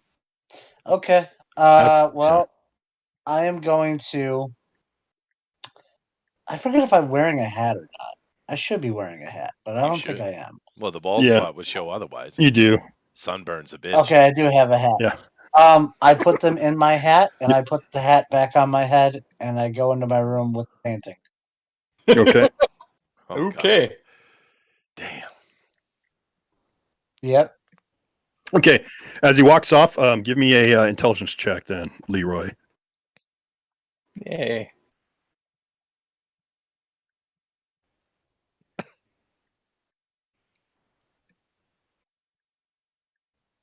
Okay. Oh, I actually do have. I have 15 And intelligence. You do have high intelligence. Yeah, no, I have 15. yeah. All right. Anyways, but it was. Only took you. It was. Only took you an hour. Only took you an hour and a half to find that out. What'd you roll? 11. 11. Okay. Yeah. Nicodemus, give me an intelligence roll. Oh, all right. 8. Okay. Well, I mean, sorry. Yeah. No is skill what it applied. is. Just 8. If there's one of my skills applied to be a 12. So. Oh well, what is nature? Nature's wisdom, right? Oh, nature. No. Nature is intelligence. Yeah. No. Nature is intelligence. Okay, so nature. Yeah. Yeah, I don't have that. So 8. Okay. Do you have nature? Does Leroy have nature or survival or no nature, not survival? Nature. No. Okay. So it's all angles have been covered, right? Yeah. Okay. All right. Well, can't figure it out on your own. Your character can't help you. So we'll go on to the next thing. What you are battle lost then, unless something comes to mind. Well, when they start growing in the skull of Aristides, we'll probably learn more. Yep. Yeah. You could. Yeah, because mushrooms do grow in the dark, don't they? No, but They do. oh wow, We're gonna That have could be ourselves a interesting. Radagast moment. Yeah. It's Yeah. gonna be an interesting time. Yeah. Brain shrooms, man. Aren't Brain nerds wonderful? shrooms are. I can make such an off-cut reference and people get it. It's awesome. Yeah. There you go. There is actually another summons at your door. Then Jacob goes up as he walks past you. He says, "Sir, another missive from you." And he hands you another scroll, and it has the mark of Romalia Haven Tree. Oh. Well, I open it immediately, of course. And she says, as it is the missive, it just generally says, as soon as you can, please come to my manor. What time of night is Let it? me pull that. We are actually early after the magic and everything. We're probably getting close to 10 or 11 in the afternoon. Oh, in the afternoon. Oh, okay. So I might have lost track of something there, but whatever. I think Yeah. it's probably early evening. Actually, would be more accurate. Early evening. Okay. Yeah, early evening. So Okay. yeah, well, I can't meet with the guild at nighttime anyway. So I will go. Does she? Is she only she wants all of us, or just my presence? Oh, yeah. Sorry, it is addressed to you, To me the specifically. cats. Oh, No, to the group. Oh, to Oh, To the group. I go out of the room and I grab it out of his hands and I hold up my note that I had, but it's still upside down, and I start comparing the two. Different handwriting. But I'm doing this What's your really in What's your front passive perception? of Nicodemus. Everyone. What's everyone's So- passive perception? Mine is the 11. Okay. 15. 15. Okay. I forget how to check passive perception. Just your 8. 10 plus your wisdom. Or no, the base is 10. Then add Yeah. wisdom, and if you have perception as a skill, then that's your modifier to the 10. Yeah. Oh, okay. So 15. 15. Yeah. You and Leroy, you hear a slight snicker in the room. Ugh. Did anyone hear a candy bar?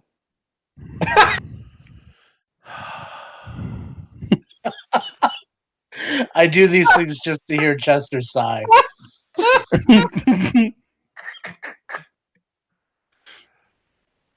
Well, go ahead. I didn't hear it. I am unaware. Oh, that's so funny. It's okay. I'm waiting for them to calm down.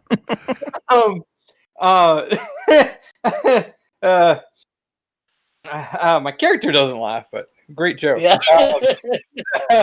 Can I do like a detect, or can someone do a detect magic to see who's hiding invisibly? Who's in the room?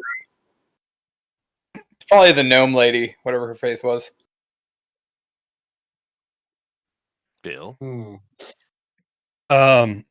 Sure, you can do detect magic. See if anyone. So that's not seen. That's not see invisible. That's detect magic. But you can try see invisible. You suggest that? Can anyone see invisible? Does it?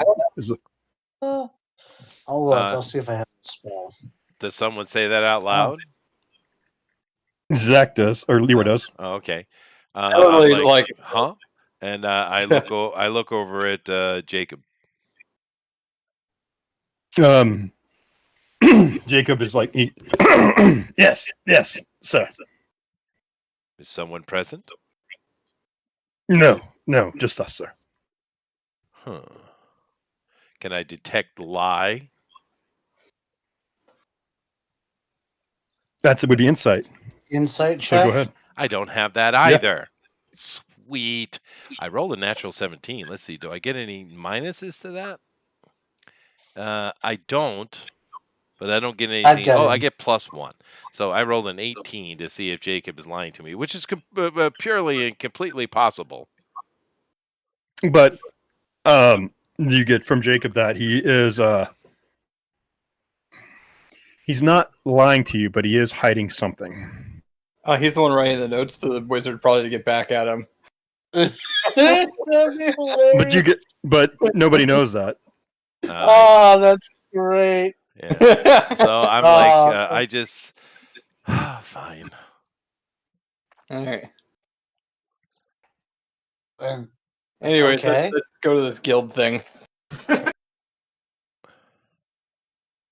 Yeah. All right. So we just So just to be sure, you guys are going to.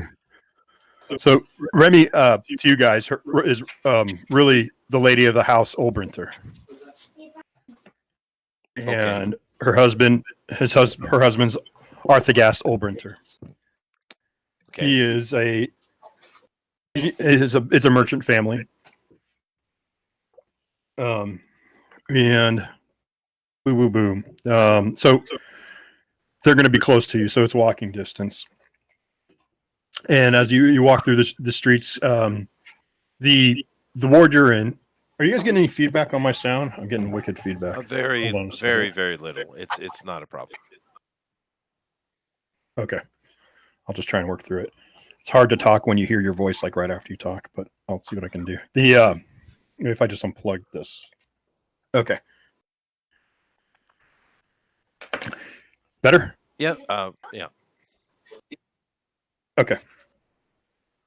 So as you walk through the North Ward, it's clean. It has really nice streets. Most of the villas are walled, so it's kind of like you're walking through a cobblestone streets with brick walls with crenulations on them, maybe 15 feet up.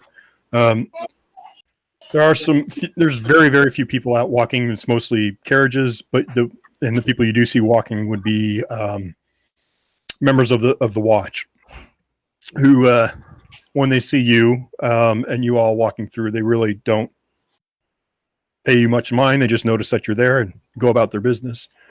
You reach the manor of the Olbrinters and enter through the front gate. As you do, a guard walks up to you, says, "Please state your name and business." I show the letter.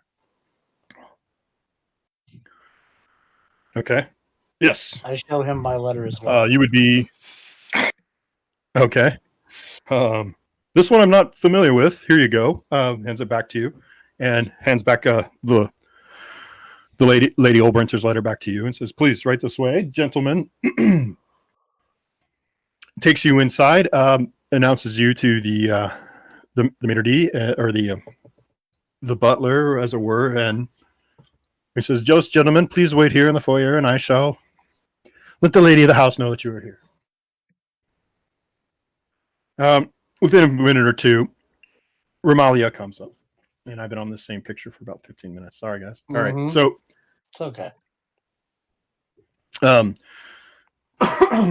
She says, "Well, normally I don't have my harper contacts come here, but since you have all become well-renowned heroes of Waterdeep, it is actually kind of advantageous for my house to host you.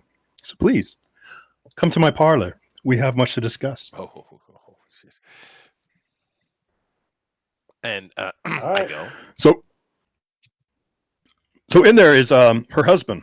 He's a sun elf, tan skin, very, very thin, but you can tell. I mean, he's very strong. And he has long blonde hair, flowing, beautiful man. And he says, "Oh, so these are the doomed cats. Is that correct?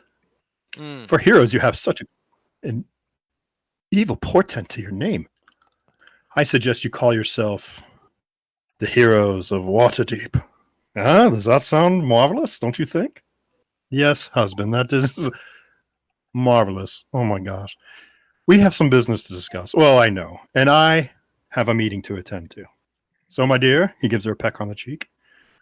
May your clandestine escapade prove I can't. I'm pulling a blank now. Sorry. Clandestine? Fruitful.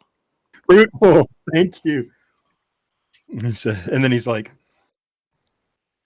and then he lifts his hand up and he's like, for the harp and the free men and women of the North, we will crush those dragons.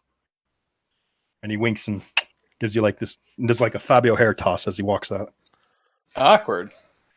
And see, I look at her Mhm. sideways and she's like, and questioning. Lee. Mhm. Him? oh, Yes, exactly. Yes. yes. well, we all have our part to play. You spurned Yeah, my advances over that? Really? Okay. Mhm. Yes. I do prefer the light over the shadow. Oh, that's a deep cut. Oh. That's a deep cut. Damn. Damn. Oh. Nice. Now, But he's got tentacles. we have some business. I do. He doesn't have any tentacles. I have access to them. Mhm. Yeah. Anyway, continue. Anyways. Yeah. Dave's like, thanks, Counselor Troy. I think that's an insult. I had a to me, Counselor really. Troy voice. Yeah. Oh, okay. So, I believe we need to have a conference in 2 weeks' time. Oh, actually, within the next 10 days, you all will be meeting with 5 dragons. Mhm. And my friend Ely has given me a little bit of background. Let's see, where should we start? Excuse me, ma'am. Your puppy sounds sad. Would you like a mushroom? And I grab one out of my hat. You know, my dog wants to come in. Uh-oh. I'm glad I got headphones Dude, on. 'Cause I my had a dog- hamburger like My dog would be reacting to that. Yeah. yeah, I had a hamburger like an hour ago, and she still thinks it's in here, and she can have some. Okay, so the first is Nimur. He's a bronze dragon, and unfortunately, don't think he is going to agree too strongly with siding with humans. He's the most militant. Well, actually, sorry, back it up. I think Nimur disagrees the most strongly with pro. See, it's important you read. With Mhm. I think I'll start over. Pro Tanther is the leader of this council. He's an ancient gold dragon, has the rank of a king of justice of paladin. No, it's not paladin. What is it? Bahamut. He does not normally stride the material plane, and he is coming to the plane for just this occurrence. We believe that he does not think that humanoids are necessary at all in this battle. And then there would be Ilithura, the brass dragon. Was very, very ancient. And the legends say that he spends his time traveling the plains with Lord Ogma, gaining knowledge throughout the continuum. What kind of dragon is it? He, a brass. Okay. And hopefully he would be one who could listen to reason and would hear all sides of the argument and know that our cause is just. Okay. And then there's Otar Ia Karnos, that we call Eli. Ota. What? And she believes. Otar Iak Karnos, which you have met. We call her Eli. And she believes that humans need the guidance and protection of Bahamut's righteous way of living, What kind of rather than being treated as children. She's She is the silver dragon. Yeah. Yes. and she greatly desires the alliance, and she will be, she will take you to the meeting. You will accompany her. Some of you may ride her, and then we will come up with a conveyance for the rest. I know what Chester's preferred mode of transportation is. Yes. Mm-hmm. And Yes. Yes. Mm-hmm. Yeah, he can fly, but the distance should be great. It is a secret location, but we'll go on to that next, as soon as I've told you all the players. Nimur, the male bronze dragon. Nimur disagrees most strongly with Protanther. He desires to help the humans and promote the Harpers and the Order of the Gauntlet. And the last would be Tasmakila, a female copper dragon. And she is fond of humans, but has reservations about the factions. Tasmatila? Tasmakila. And she is a copper, right? She is a copper, correct. Okay. And she does have reservations because her hoard has been stolen by and pilfered by human thieves. So, and she fears that humans can be wishy-washy, and that some may back Tiamat, and that if they're spurned, they will back Tiamat. So she may want to back our forces, join our forces, just so that she knows that we won't betray her.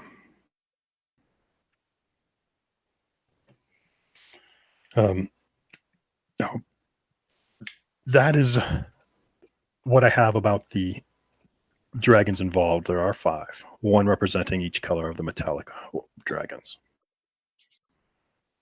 From the information I'm speaking to her directly. From the information you've given us, the dragons are involving themselves. It's just whether they will involve themselves with us in the endeavor. Yes? It's correct. Correct. So does it really matter? Well, in a way, because should they act hastily, they'll die. There are more chromatics than metallic dragons. So you want us to protect them from themselves? We want, in a way, but we want them to ally with us so that it can be a concerted effort.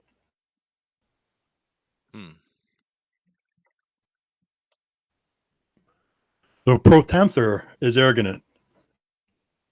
He believes he's more superior than anything else on this plane. He is, to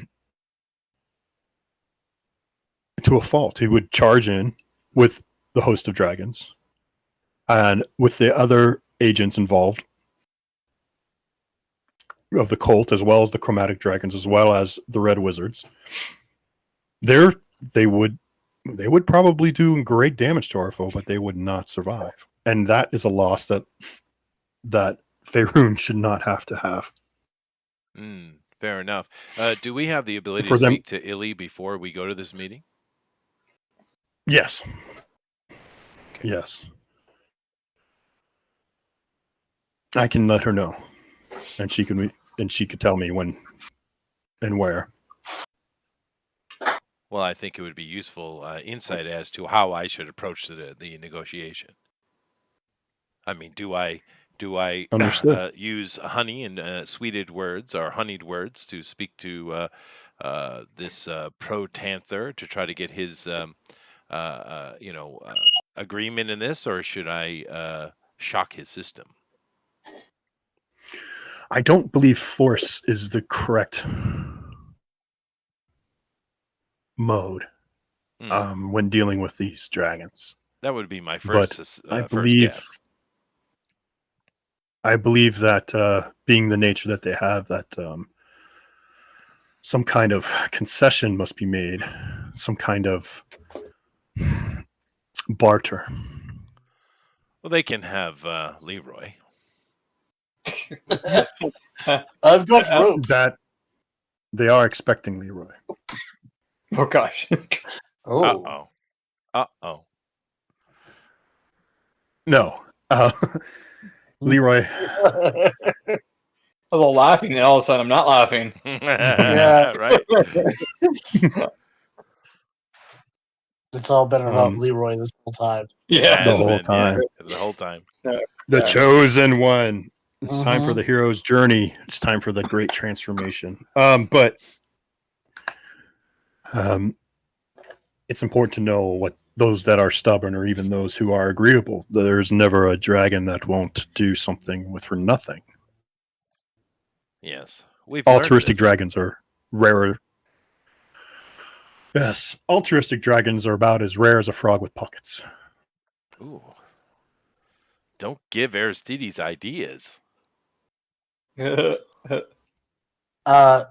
like to change what I want to polymorph into a frog with pockets. A gargantuan frog with pockets. Yes, There you a go. giant frog with pockets. Just Well, if a fun. frog had pockets, he'd be carrying a gun. So, all right. I But would just be, it'd be like cargo shorts, but a frog. Jeff, Cargo funny. pants. Fayboy became the Star Trek red shirt in 60 seconds flat. Yep. All right.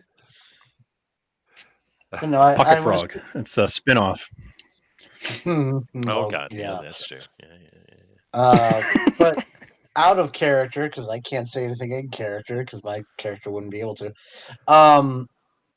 You know, we could, make a very simple case that we can handle a lot of the random other minions who would be, at the very least, a nuisance to them, and they could focus primarily on the dragons if we all work together. Oh, clearly, yeah. That would be a good point to go at it with. They don't have to deal with all those other minions.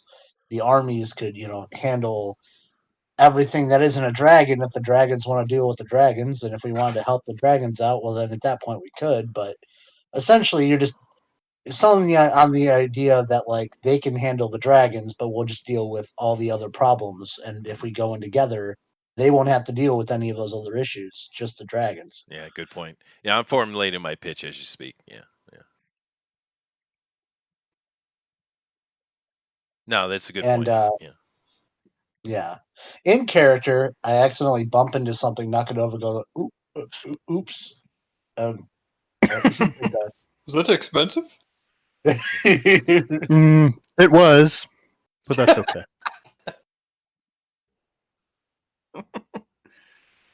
It's all for a cause. Mm-hmm. And I do believe the only I don't know actual what- Harper in the room is she and I, though, right? The other two aren't. I'm the not other really two aren't. Nope. No, but you are heroes of the Oh, yeah, council. yeah, so Yeah. Okay. Well, So- is there anything else she wants to talk about? And she says, yes, I need you to find out what our wild card is up to, the Zentarium. Oh, yes. Certainly. We have a bit of insight into that. Yeah, I believe you need to find that gnome. I heard she's in the city. I heard Leroy ran into her. I think she's much closer than you think. Mm-hmm. So I need to know where their allegiance is. Because if the Zents are aligning with the cult, they're looking at an army of 10,000 men. Yeah, no, All that's right. fair. That's fair.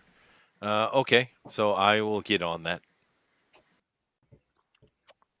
You're going to get on the gnome. Yeah. In Good. Well, yes. multiple ways. Yeah.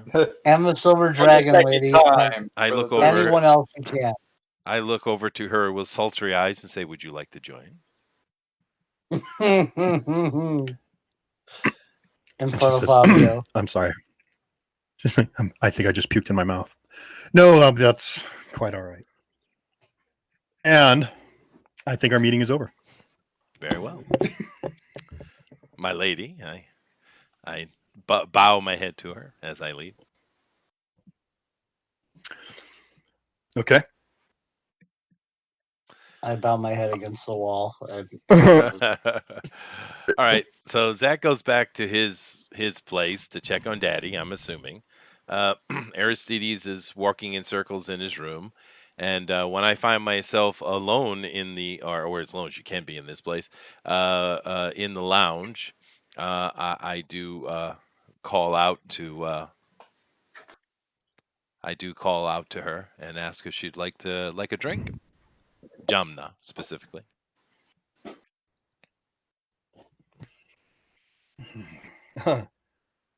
Oi, Mickey. Say, how about what are you doing about midnight? Oh, I guess one of I'm those doing kind of you. drinks. No, yeah. We'll see if you get that lucky. I have a wry smile across my face. What do you have in mind, my dear? Well, I know a little place down in the Dockwood where people are quiet and don't ask many questions. Mm. Let's say it's called the Tavern of the Bloody Knuckle. Think you can find it? I'm sure I can. See you then. Later. All right. All right. So, Zach, you head back off, or are you sticking around to find out what's going on? Okay. I want to stick around, but I know I'm just going to get myself in trouble, so I'm going to head home and check on Poppy.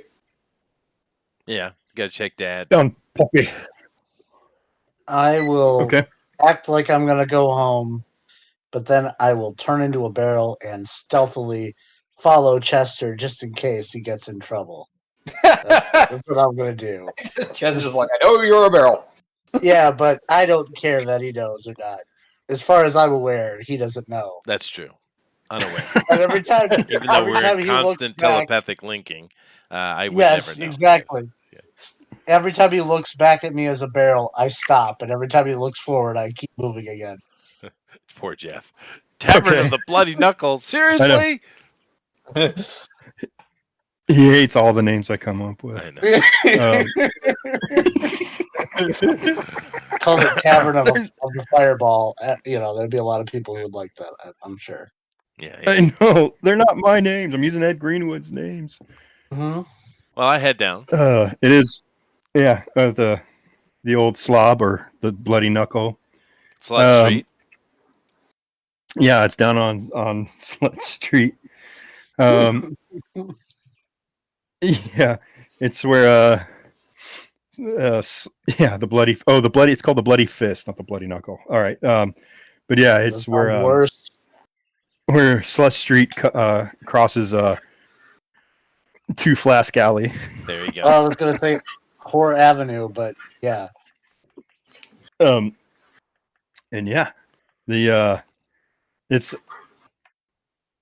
pretty notorious. I mean, you actually, as you walk up to it, it looks like a leaning shack. I mean, it is in bad shape, and it's got all these kind of weird, juxtaposed wooden boards piled up against it to try and keep it from falling over. And through the window, you can see the silhouettes of some guy just punching another guy in the mouth, just smacking someone over and over again. And you are headed in? I am. All right.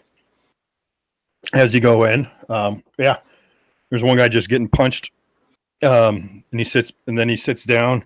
He sits the guy down on the ground, or onto the guy sits down on this chair. And he goes into his mouth, pulls out a gold tooth, and goes, "All right, there you go. There's the money I owe you." The place is a lot of broken furniture. You look around, and the only things that aren't broken are like these wall benches. There aren't even any bar stools. There's just people leaning up against the bar. and you hear a whistle. If I could whistle, I would do it. There we go. There you go. No, it's not a dwarf whistle. It's a gnome whistle. And there is our lovely Jenna, with her feet propped up. She's wearing the same outfit you saw her in when you were adventuring on the road, not in the fine accoutrement and dress that she was wearing back when Leroy made an ass of himself. But hey, I kicked that guy's ass. More, you did. You're a monster. But so I was going to find a picture of a gnome, but it's hard to talk at the same time. So the GNome. I'm a gnome. I'll find a picture of her, and all I get is a lot of Travelocity. Sexy gnome. Okay. Just type in sexy gnome. There we go. All right. Hey, do the. There we go. It's inappropriate, sir. No, wait. It's inappropriate. There we go. Very. Oh, there we go. Okay, we'll go with that one. Is that better? That's better, yeah. There. Yep. That. It's a good thing I have the filter on, I guess. Right? Hey, there you go. Oh god. Yeah. No. There we go. No.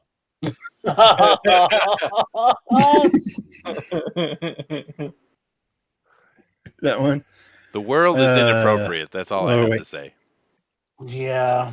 What was her name? Jenma. Jenma.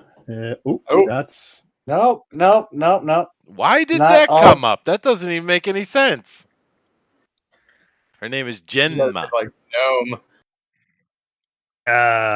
Jen. Jen. No. Hey, Yeah. it's our game. No, it's not our game. Gemma Gleamsilver. Yeah. It's Dungeons and Dragons. There. Hey, look at that. I don't understand why. How do they associate?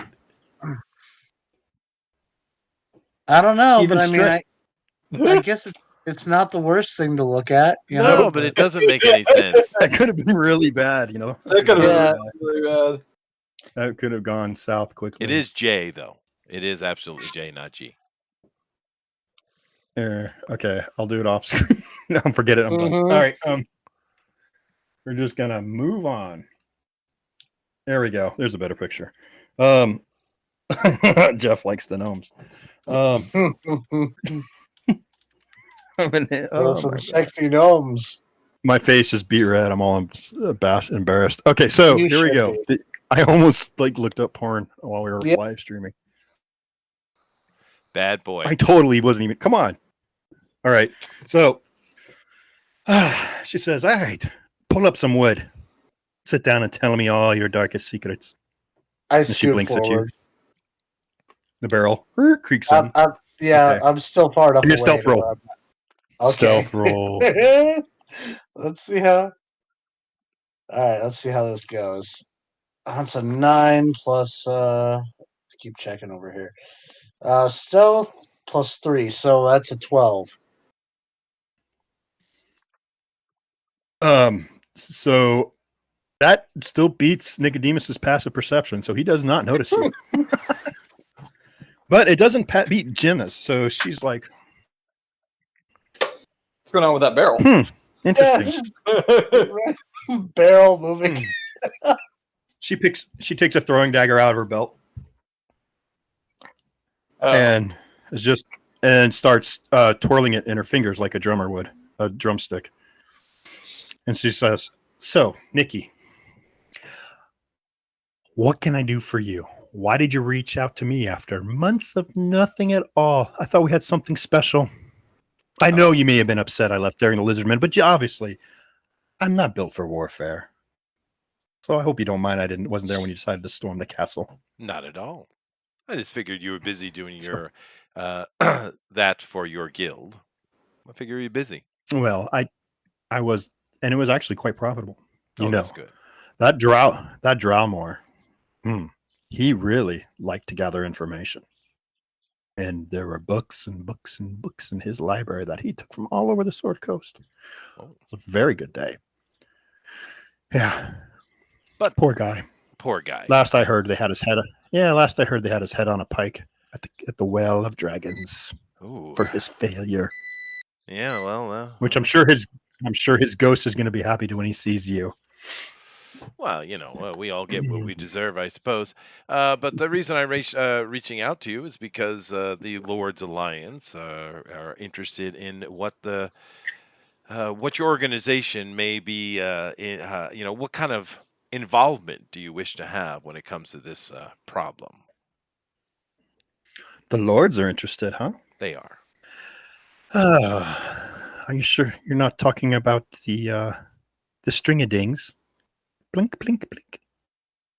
I didn't get that. Yeah. She gave you an audible blank.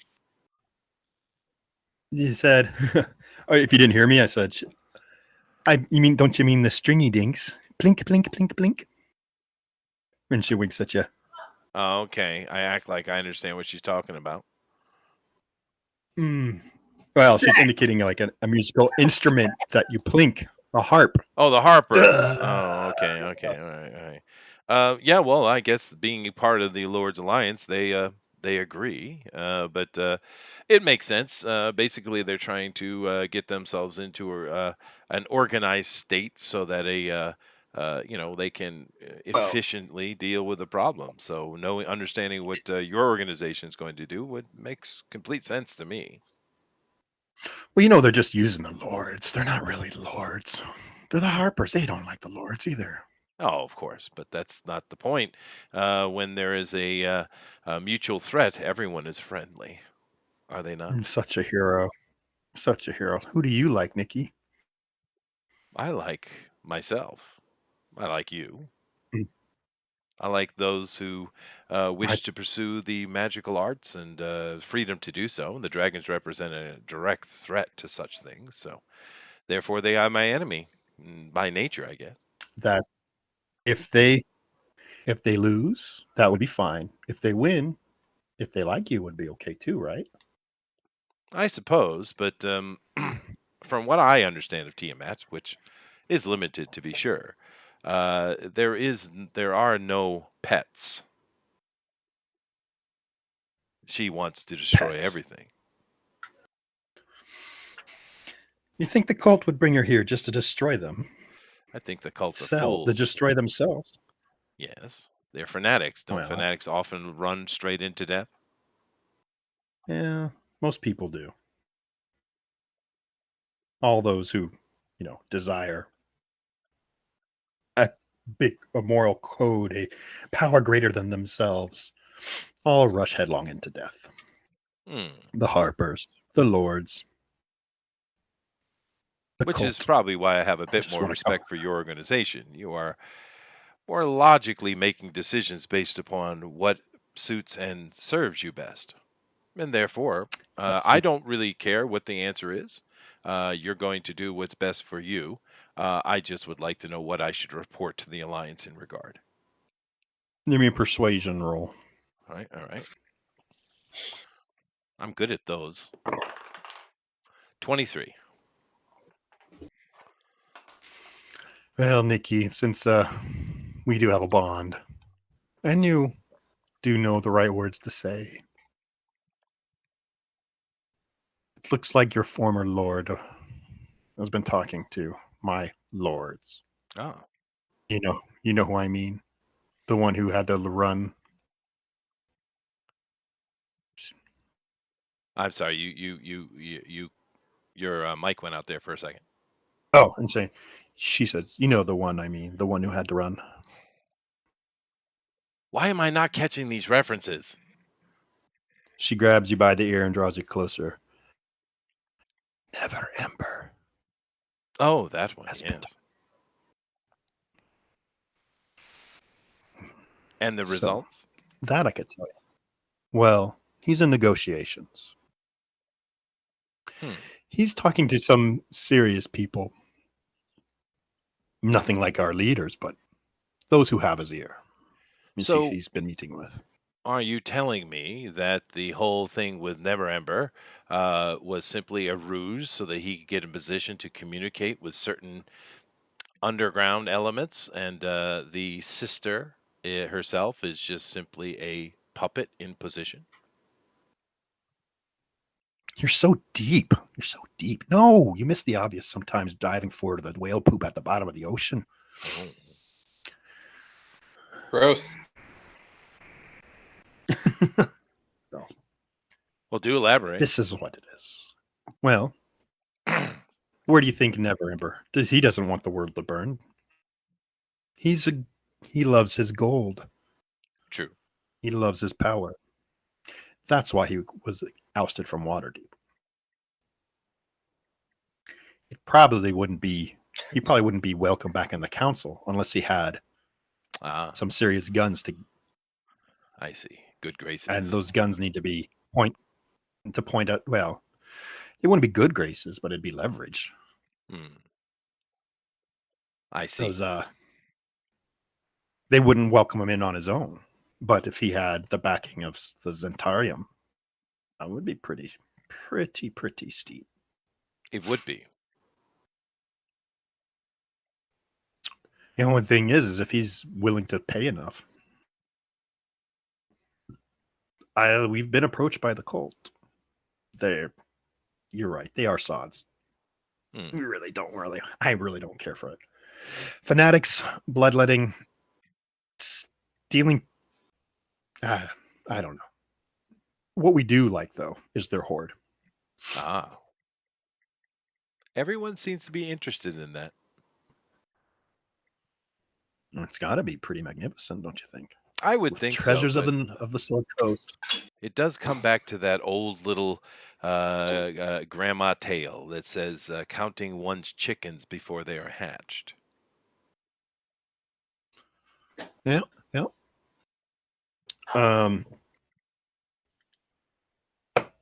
Let's see. What's your armor class as a barrel? I mean, it's the same as my normal armor class. I think it's like 2. 16. No, it's 16. 16? Okay, I rolled a 17. She just stuck a throwing knife into the barrel. I'm going to cast the shield as a reaction, but my barrel would drop, so it would just like hit my. Yeah, so my barrel drops, but it wouldn't hit me. But I'm just like I look around, like just start whistling and kicking at the ground, like nothing to see here. I chuckle to myself and I say, he's not even in his right mind, but he's still new to follow. That's interesting. And then some of the clientele, the boisterous, rowdy brawlers in there see the barrel, like, hey, what the hell is that? Well, I'm not a barrel now. He just saw you turn into an old man. He's like, get over here, you sneaky spy. And he goes to grab you by the collar. I'm going to cast mass suggestion. How many people are in here? Besides a dozen or so. It's not a big place. Awesome. But I can affect. You can roll initiative. Yeah, I'll roll initiative. Let's go. 15 plus, I think 3. Yeah. So okay, you 18. got him. I got a 12. All right. He needs to. All right. So everyone there who isn't the 2 people, isn't Nicodemus or the chick he's talking to, they all need to roll wisdom saving throws. Of 18. Yeah. DC. Okay, I'll do a group. I rolled a 15. So. Okay. They all believe now that everyone else in there is just the best of their friends. Like they're all great friends, and they're all going to in unison sing a rousing tune of "All for Me Grog." All for me grog. While he's doing that, I reach my hand over to Genma and I say, maybe we should go someplace more intimate. Does she take my hand? Well, while that's happening, first though, is these big, burly, smelly, stinky, dock workers. They all start laughing, and they 4 of them climb up on top of the bar, and they link their arms over their shoulders, and they start kicking and dancing while they're singing like the Rockettes. And and she says, "Oh, Nikki, I'm a married woman." I laugh. Does she take my hand or not? You mean persuasion check? I just thought it'd be funny if Aristides looks over and we're gone is all. Persuasion is in this case is wow, that's pretty good. 28. I rolled a 19, so you beat me. She's like, hey, just once. Let's go out the back. All right, well, I actually teleport us or a dimensional door us out of the place into the street. I'm busy singing All For Me Grog with all the drunk people. Yeah. There's a puff of black and purple smoke. This inky wisps dissipate in the air as everyone in the bar is singing and belting the song out. Mm-hmm. And we can cut to the next day if you guys want. Sure, yeah. We go back to the tower and have a good time. So there you go. Yeah. Roll your performance check. Oh, I have that. I don't have that skill.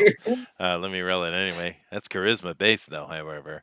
24. I'm on game. Well, she rolled a natural 1, so she really was not into it. So it just happens. No, it works the opposite way. That means I was enthused her. She just laid there though. Like that's No, you guys are horrible. That was actually for her sleight of hand check. You caught her trying to nip something out of his bedside table, something that you had, like your detect magic medallion. Oh, my little pearl of identification or something like that. Yeah. Yeah, and she's like, give this to me. Oh, sure. I can make another. You may have it. Okay. Good deal.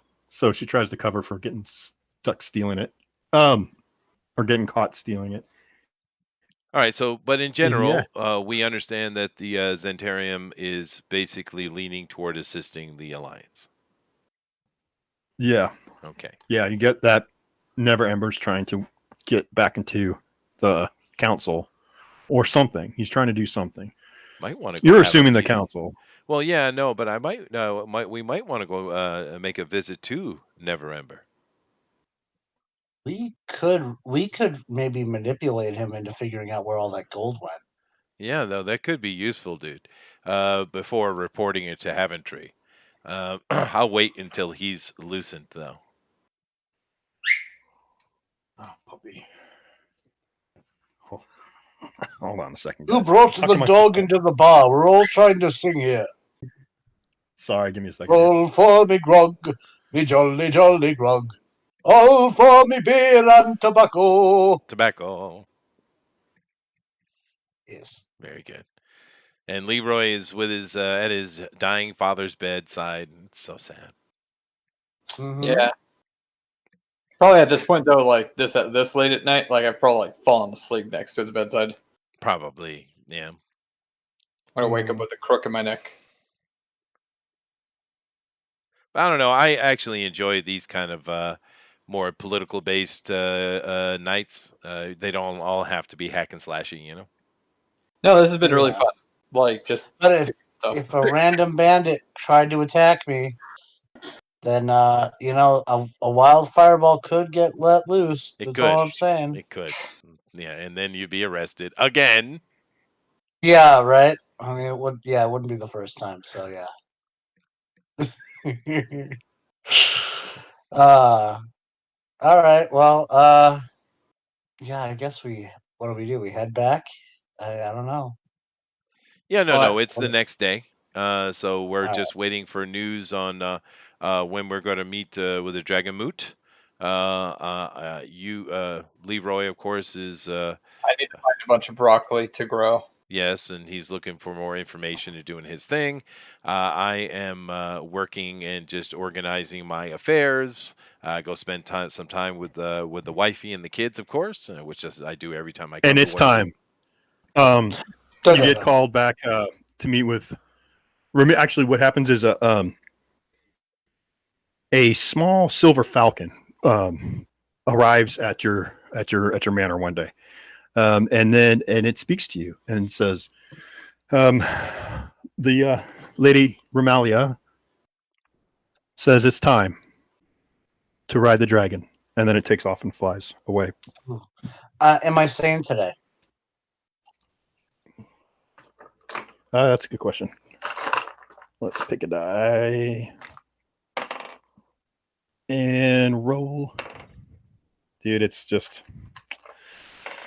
17. So yeah, I wanted to see what it would have been like, but hey, 17 it is. It is? Okay. Why the hell are there mushrooms in my hat? You want to give me an Arcana roll on those when you look at them? I'll be back in a second. I think that's a 14. Let's make sure. That is a 14, yes. Okay. Yeah, no recollection of those coming around and being in your hat, but there's something familiar to these. You're not exactly sure what it is, though. I asked the butler, is there anywhere I can take these to check and see the properties? Sure. They're mushrooms. Oh, wrong voice. Yes, I believe they are mushrooms. Well, of course they're mushrooms. That's not what I'm asking. I'm trying to figure out what kind of mushrooms they are. You have to ask young Master Leroy. I believe that he gave them to you. Of course, that man did. Oh God, I have to deal with you today. I think I inadvertently did the perfect thing by giving them to you. Yeah, you probably did. Yeah.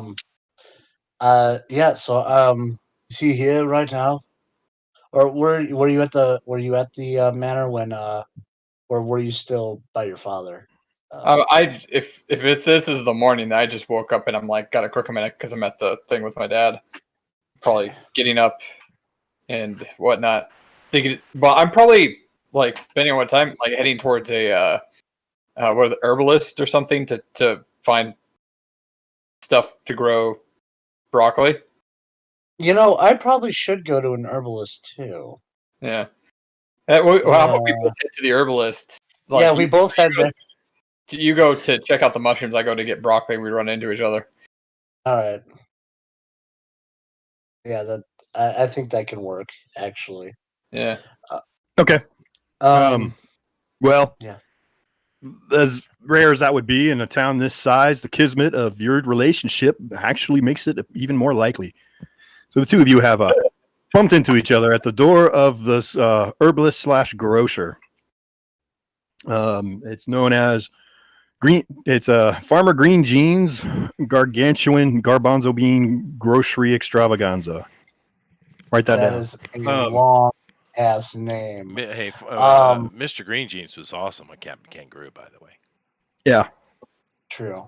Absolutely.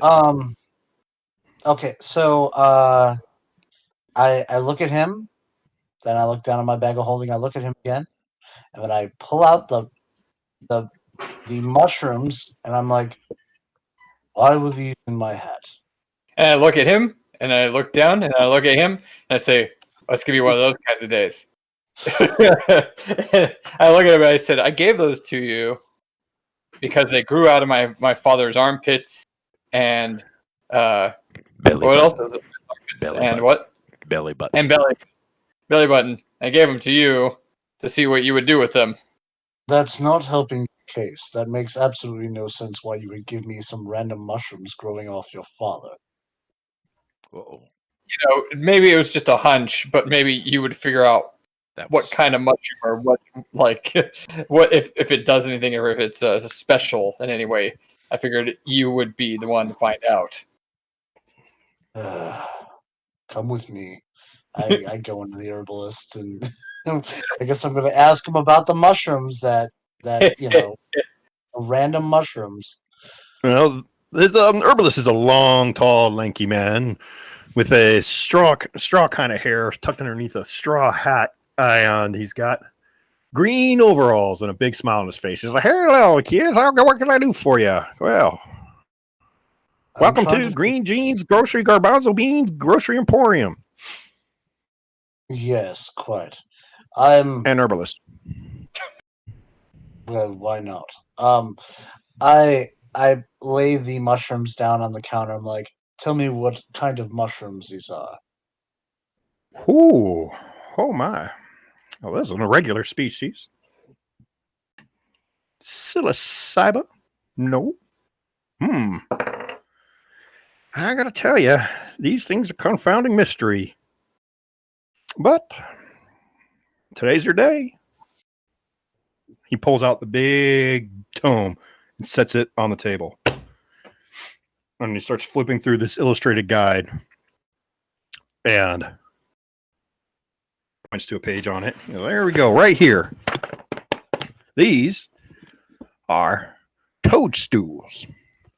These toadstools have a transplanter quality to them.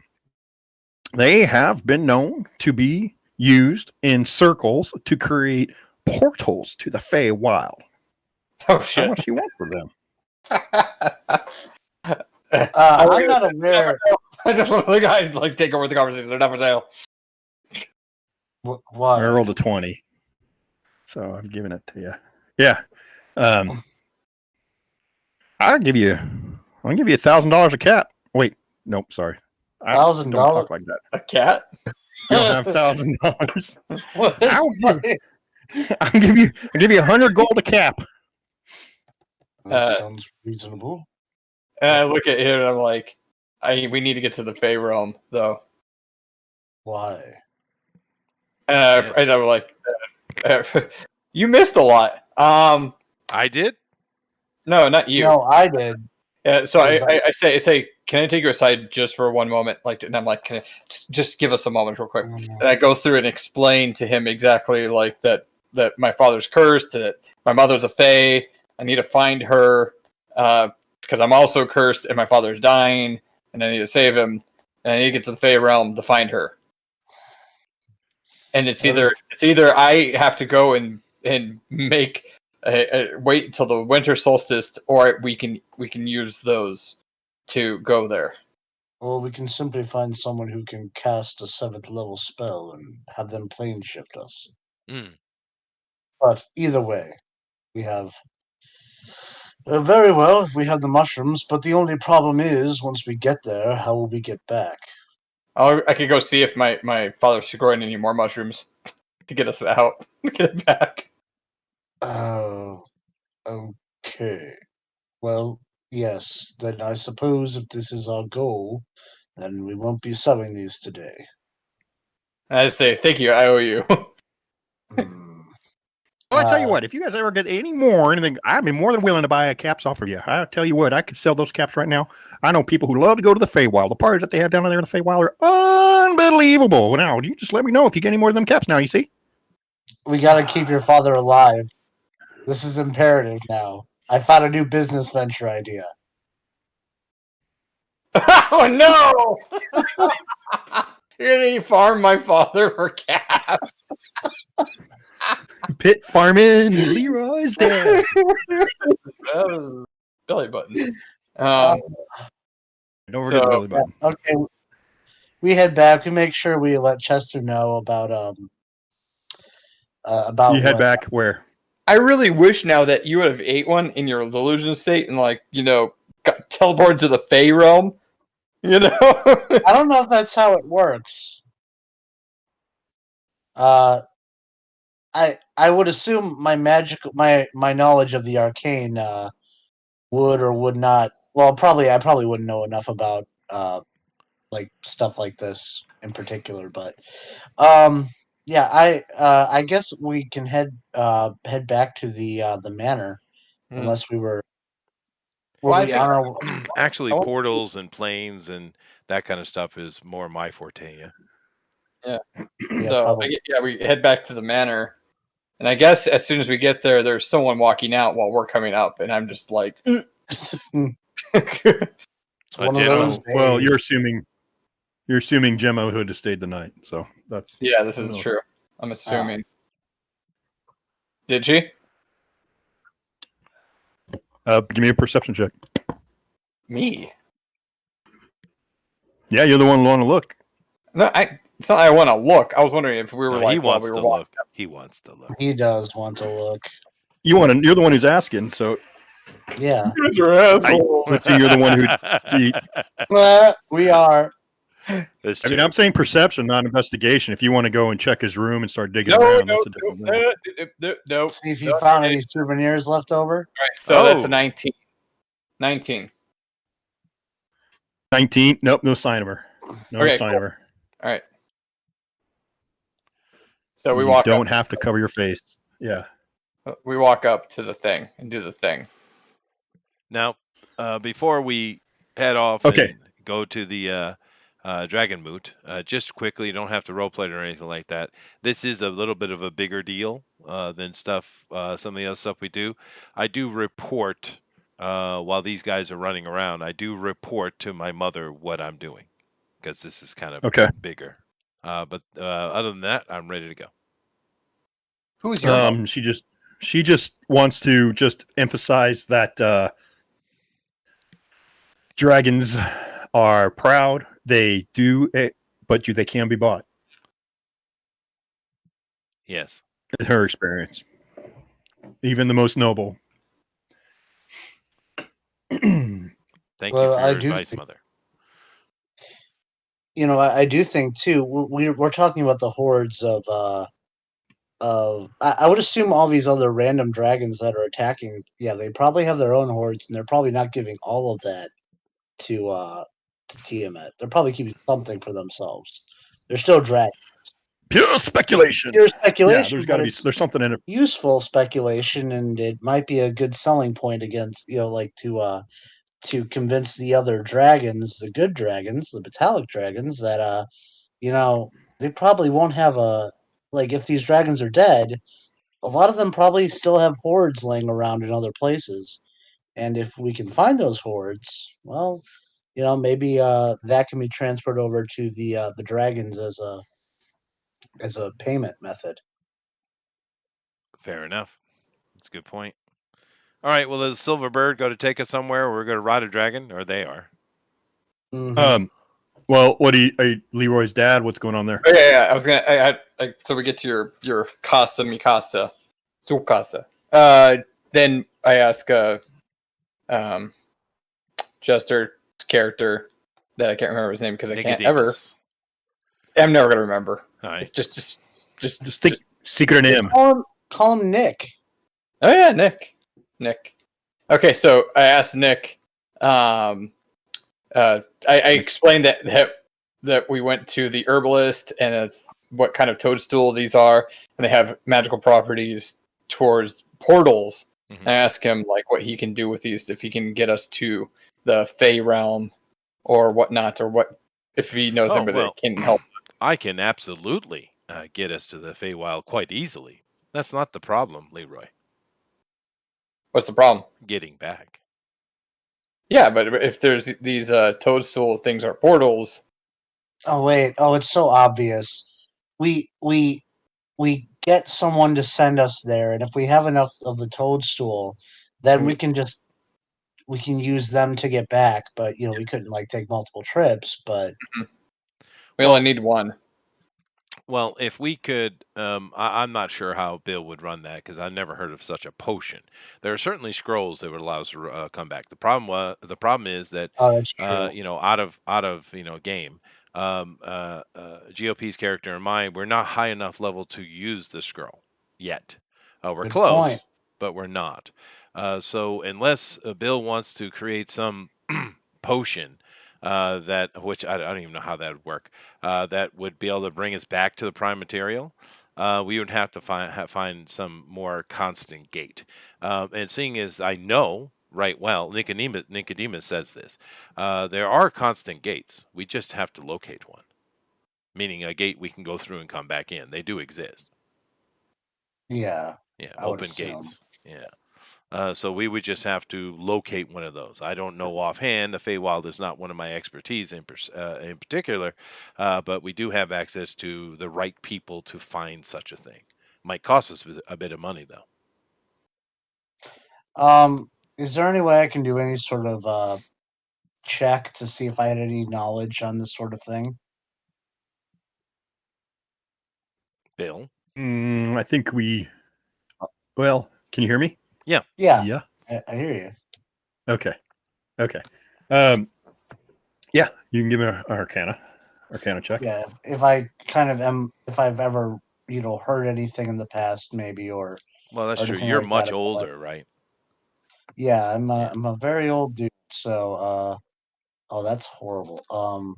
But it's an Arcana roll. What kind of roll am I doing? Probably Yes, Arcana. Arcana. Yeah. History. Okay, Arcana. Then Arcana. that's a 13. Arkansas. 13.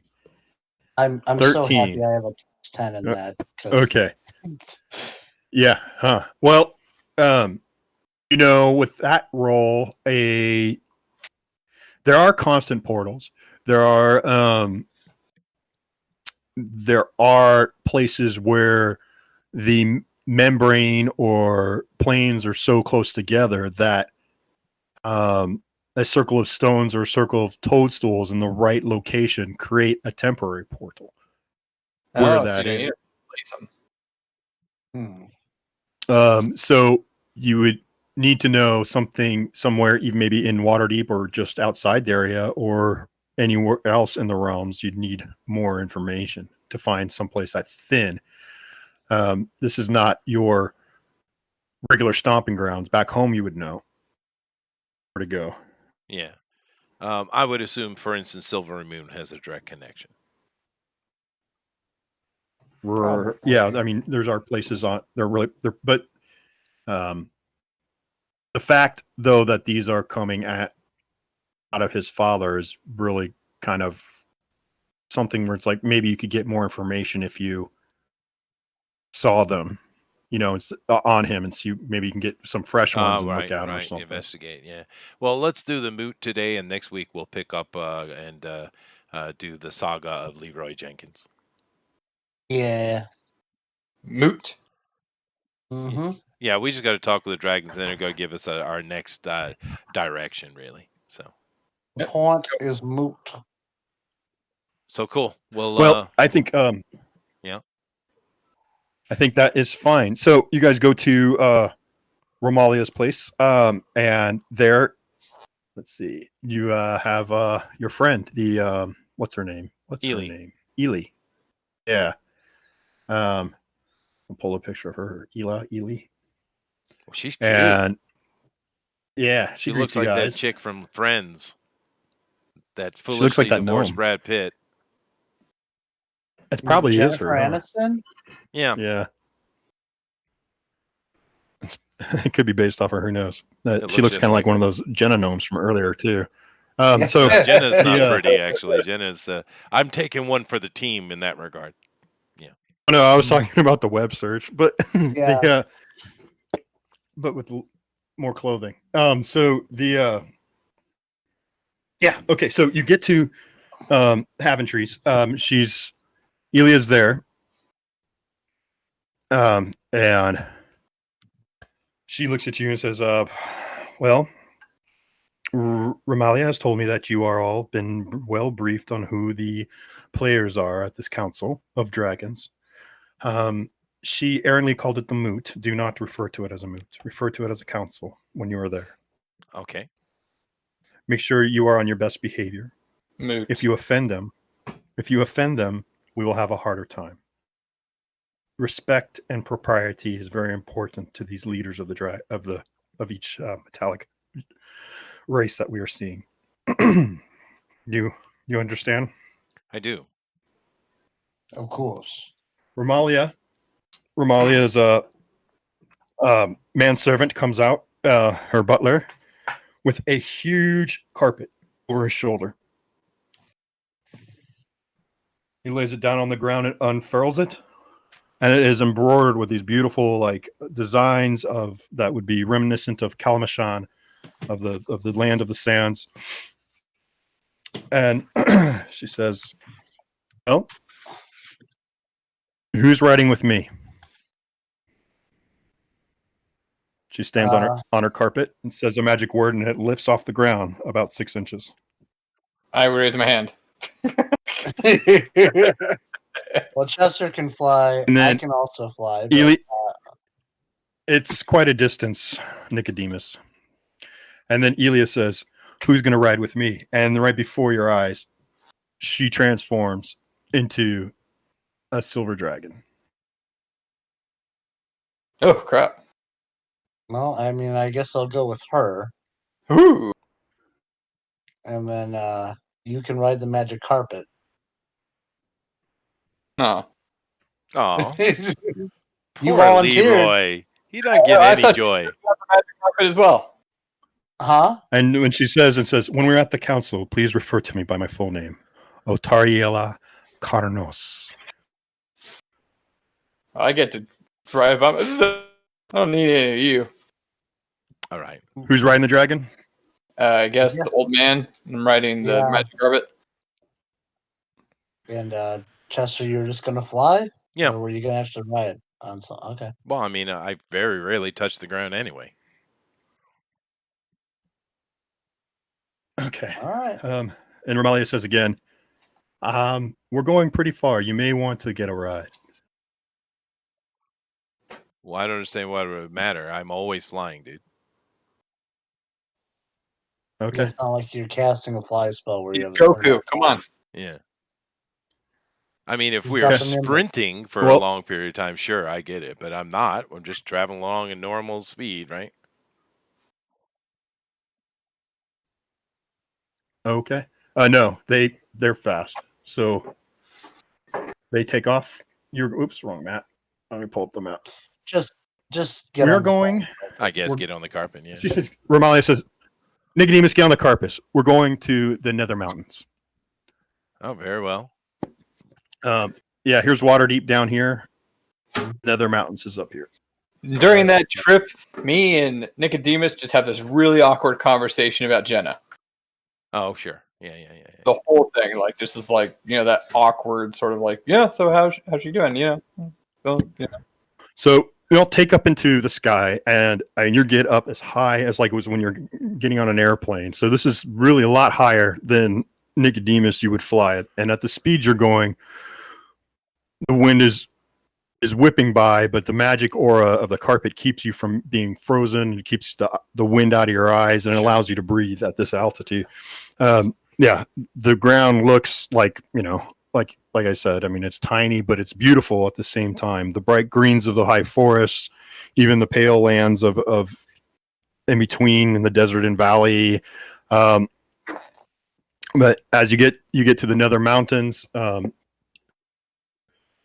there is a landing in Airy in the top of these peaks as you all land. And she says, "Well, we are." And as you get there, she says, "You can see there is a dragon already waiting on the peak side of the peak. It's a brass dragon, and he looks at you as you land, and just nods, and then in flies in a couple more dragons, or 3 more dragons. As the copper dragon flies in, the bronze dragon flies in, and the gold dragon flies in.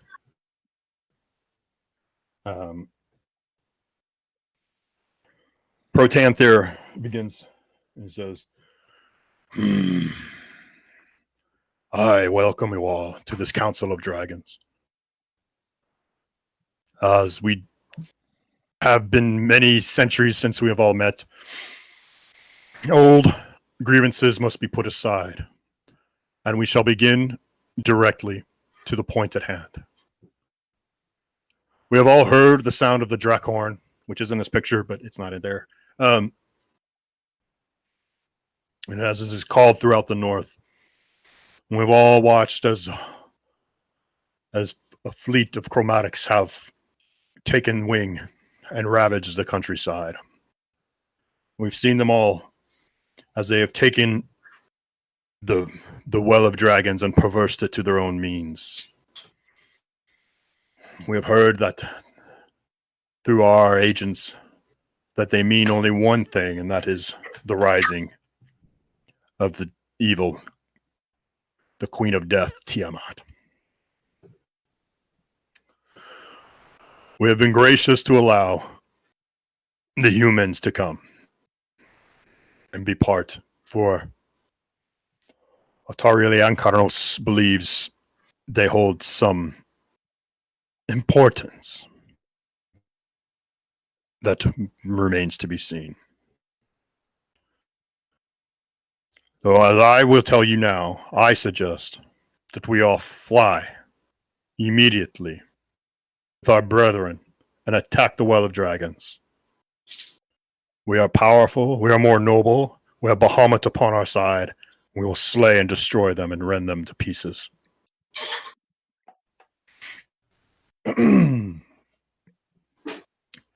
With that,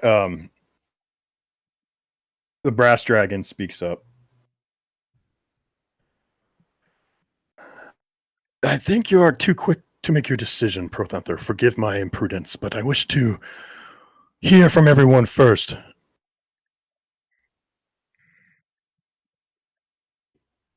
Shall we allow our guests the time to speak? Promanther just grunts. Well, Nimur speaks, the bronze dragon. He says, I've been around these parts for a long time, and I've seen human societies come and go. But one thing they've done is they've fought through adversity. They could be very, very, very, very important and valuable. But please, who speaks for you? Looks over at your group. I look over at Nicodemus. I take a step forward. I do, my lords and ladies. Protanther says, state your name. I am Nicodemus Shadowdusk of Waterdeep. Proceed. We are honored that you have allowed us to your council in this dire time. Surely we thank you. The wisdom of dragons is certainly something that should be heeded. We have been involved in this investigation and seeing the growing tide of Tiamat's return. And of course, it has great concern for everyone. We have been able to gain alliances from many, many disparate groups, all of which in normal times would not get along, but are now working together for a purpose so that we may be organized and efficient in our process. Now, you being dragons, of course, and far more powerful and capable, being able to deal with the stronger members, the dragons themselves, and Tiamat herself, of course, well beyond our ability. But having you on our side would be invaluable. The question really has more to do with organization. You see, as we go into the situation, if we do it in an organized and efficient manner, then you, powerful dragons, would be able to deal with the true threat, while the rest of us would be able to deal with the nuisance that would come to you from the various armies of humans and lizard folk and orcs and all the other types that would just be troublesome to you, letting you focus on the true threat. And therefore, for us to be able to work together and synchronize our actions together would be the most beneficial thing to do. Would you not say, Lord what's his name? Protanther? Protantar? Protanther, yeah. You speak well. And what you say would be wisdom. But I fear I mistrust. Could be between our races. Tell me, who would I be allying my dragon kind with? Who are the members of your factions? The member of your council? The Lord's Alliance, my lord. That would involve elves. It would also involve the various guilds. It also would involve Castle Skyreach and the giants themselves, which I know would be an issue for you. But every bit of strength we have would certainly be useful, and I want to be completely honest with you. And the Admiral Enclave, the Order. I just list off everybody who's involved. Okay. When you say elves, there's a slow growl that comes from him. And then when the giants come, he stands up, he sticks out his chest. Don't forget the carnies. This is Jeff Potts. Oh. I understand your apprehension, Lord. I certainly do. But in this situation, we need all hands on deck. Tell me, what do you know of the Dragon Rage Mythal? Tell me, do you know of how many of us fell by the magic of the elves? I am well aware of the history of battles between the elves, the dragons, and the giants, my lord. I do understand that. And it was a great long time ago for you, possibly not. But the situation at hand requires that old grudges, as you said yourself upon the initial arrival here, your first words were to say that old grudges should be put aside because of the necessity of the situation. I agree wholeheartedly with your wisdom, my lord. Should we not continue? That was pretty evil. That was pretty evil. I do not know. I give minus 10 points for that. I do not know. We can continue. Though I do not believe we need to continue with allies of our enemies. I have enough enemies that I do not need them fighting behind me and beside me and telling me to forget blood and murder that was caused by these allies. Whoa, whoa, whoa, whoa, whoa. Whoa, says Nimur, the bronze dragon. Now, hold on. It's true. It's true. What they've did in the past was wrong. What he's saying is true, though. We're talking about Tiamat. This is not. You can't just say no. We have to consider that. The copper dragon, Tasmirika, says, I think there needs to be some trust laid down. Maybe some, because he does speak wisely. I mean, these humans are no match for the dragons, but how much better we could attack them if we had someone to distract the wizards and other things that are the other villains that we have to face. And the silver dragon speaks up as like, yes, I believe that trust should be earned. Perhaps there is something that we would prefer that they offer to show that we could trust them. Protanther is still silent. And then in Etheria, the brass dragon, I think that if we could have trust, then we could build our forces. Without that, it would not. Our alliance would fall apart before the battle begun. There's quite a bit of mistrust between humanoids and dragons, elves in particular. But for me, I will say, Tiamat's threat must be ended. And the dragon masks that are being used after this conflict must be taken from this plane and banished so that they can never be, the power there can never be drawn upon again in the prime material. If we can establish that, then I can bring my family and the brass to the table. Whether or not the rest decide. So what do you suggest, Great Council? Protanther looks and says, I require an apology from the elves. Any particular elf, or And just then- elves in general, my lord? Their king, the king who leads their faction in your group, in your council.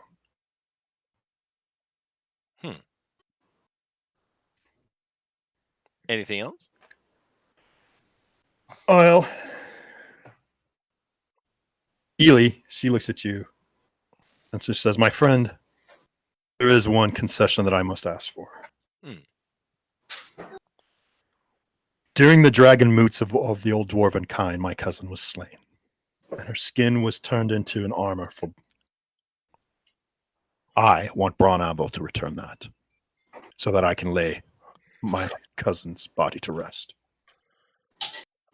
All right, let me get this. I'm making notes here as they talk. King of the Elves.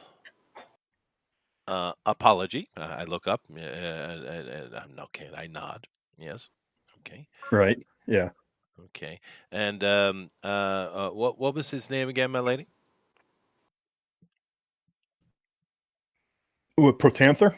No, the I'm assuming dwarf. She wants to return armor. Oh, she wants. Yeah. Well, Braun Anvil is the king of Adbar.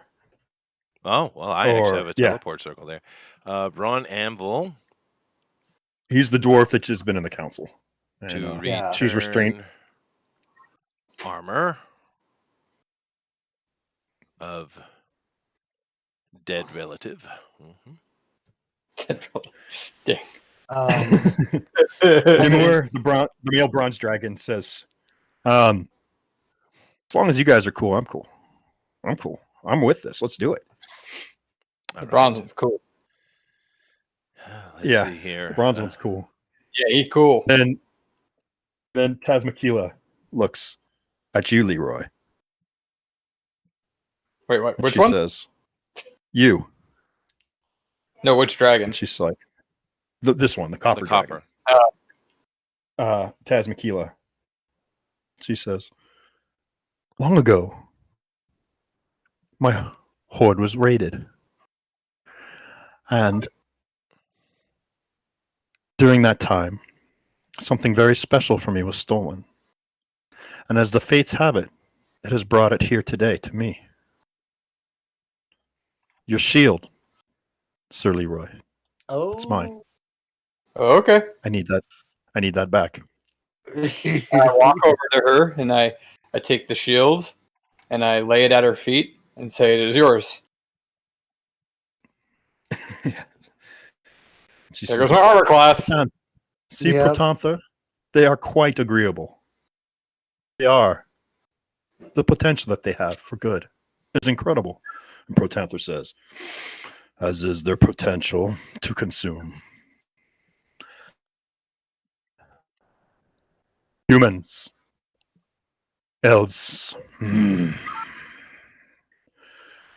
You have met all of our concessions here. Return back with word for the council for those concessions."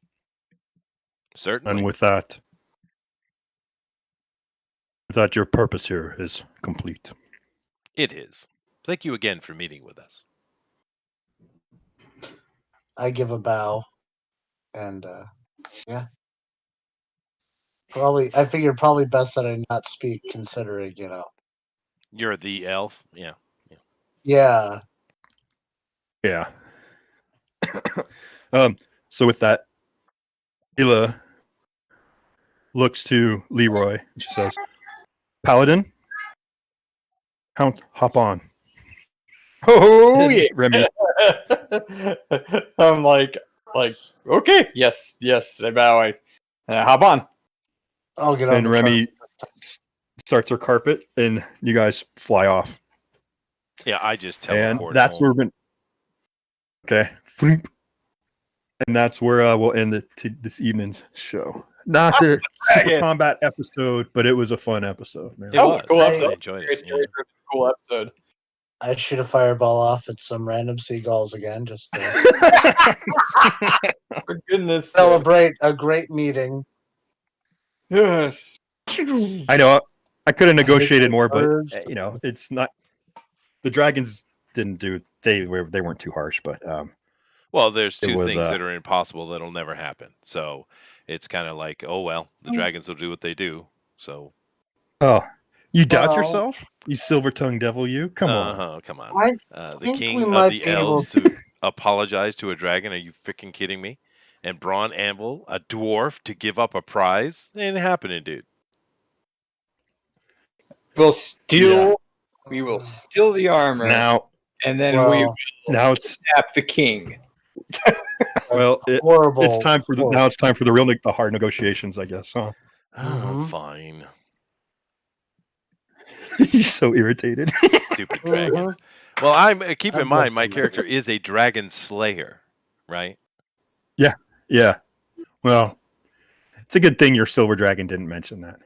She knows about it, that you like to eat their hearts, but so far it's only been evil ones, and you've never turned your blades towards one of her kind. So Fair enough. she's okay with it. All righty, guys. Well, thank you very much. It was a fun episode. I do enjoy the more political, narrative-based stories quite a bit. They're fun.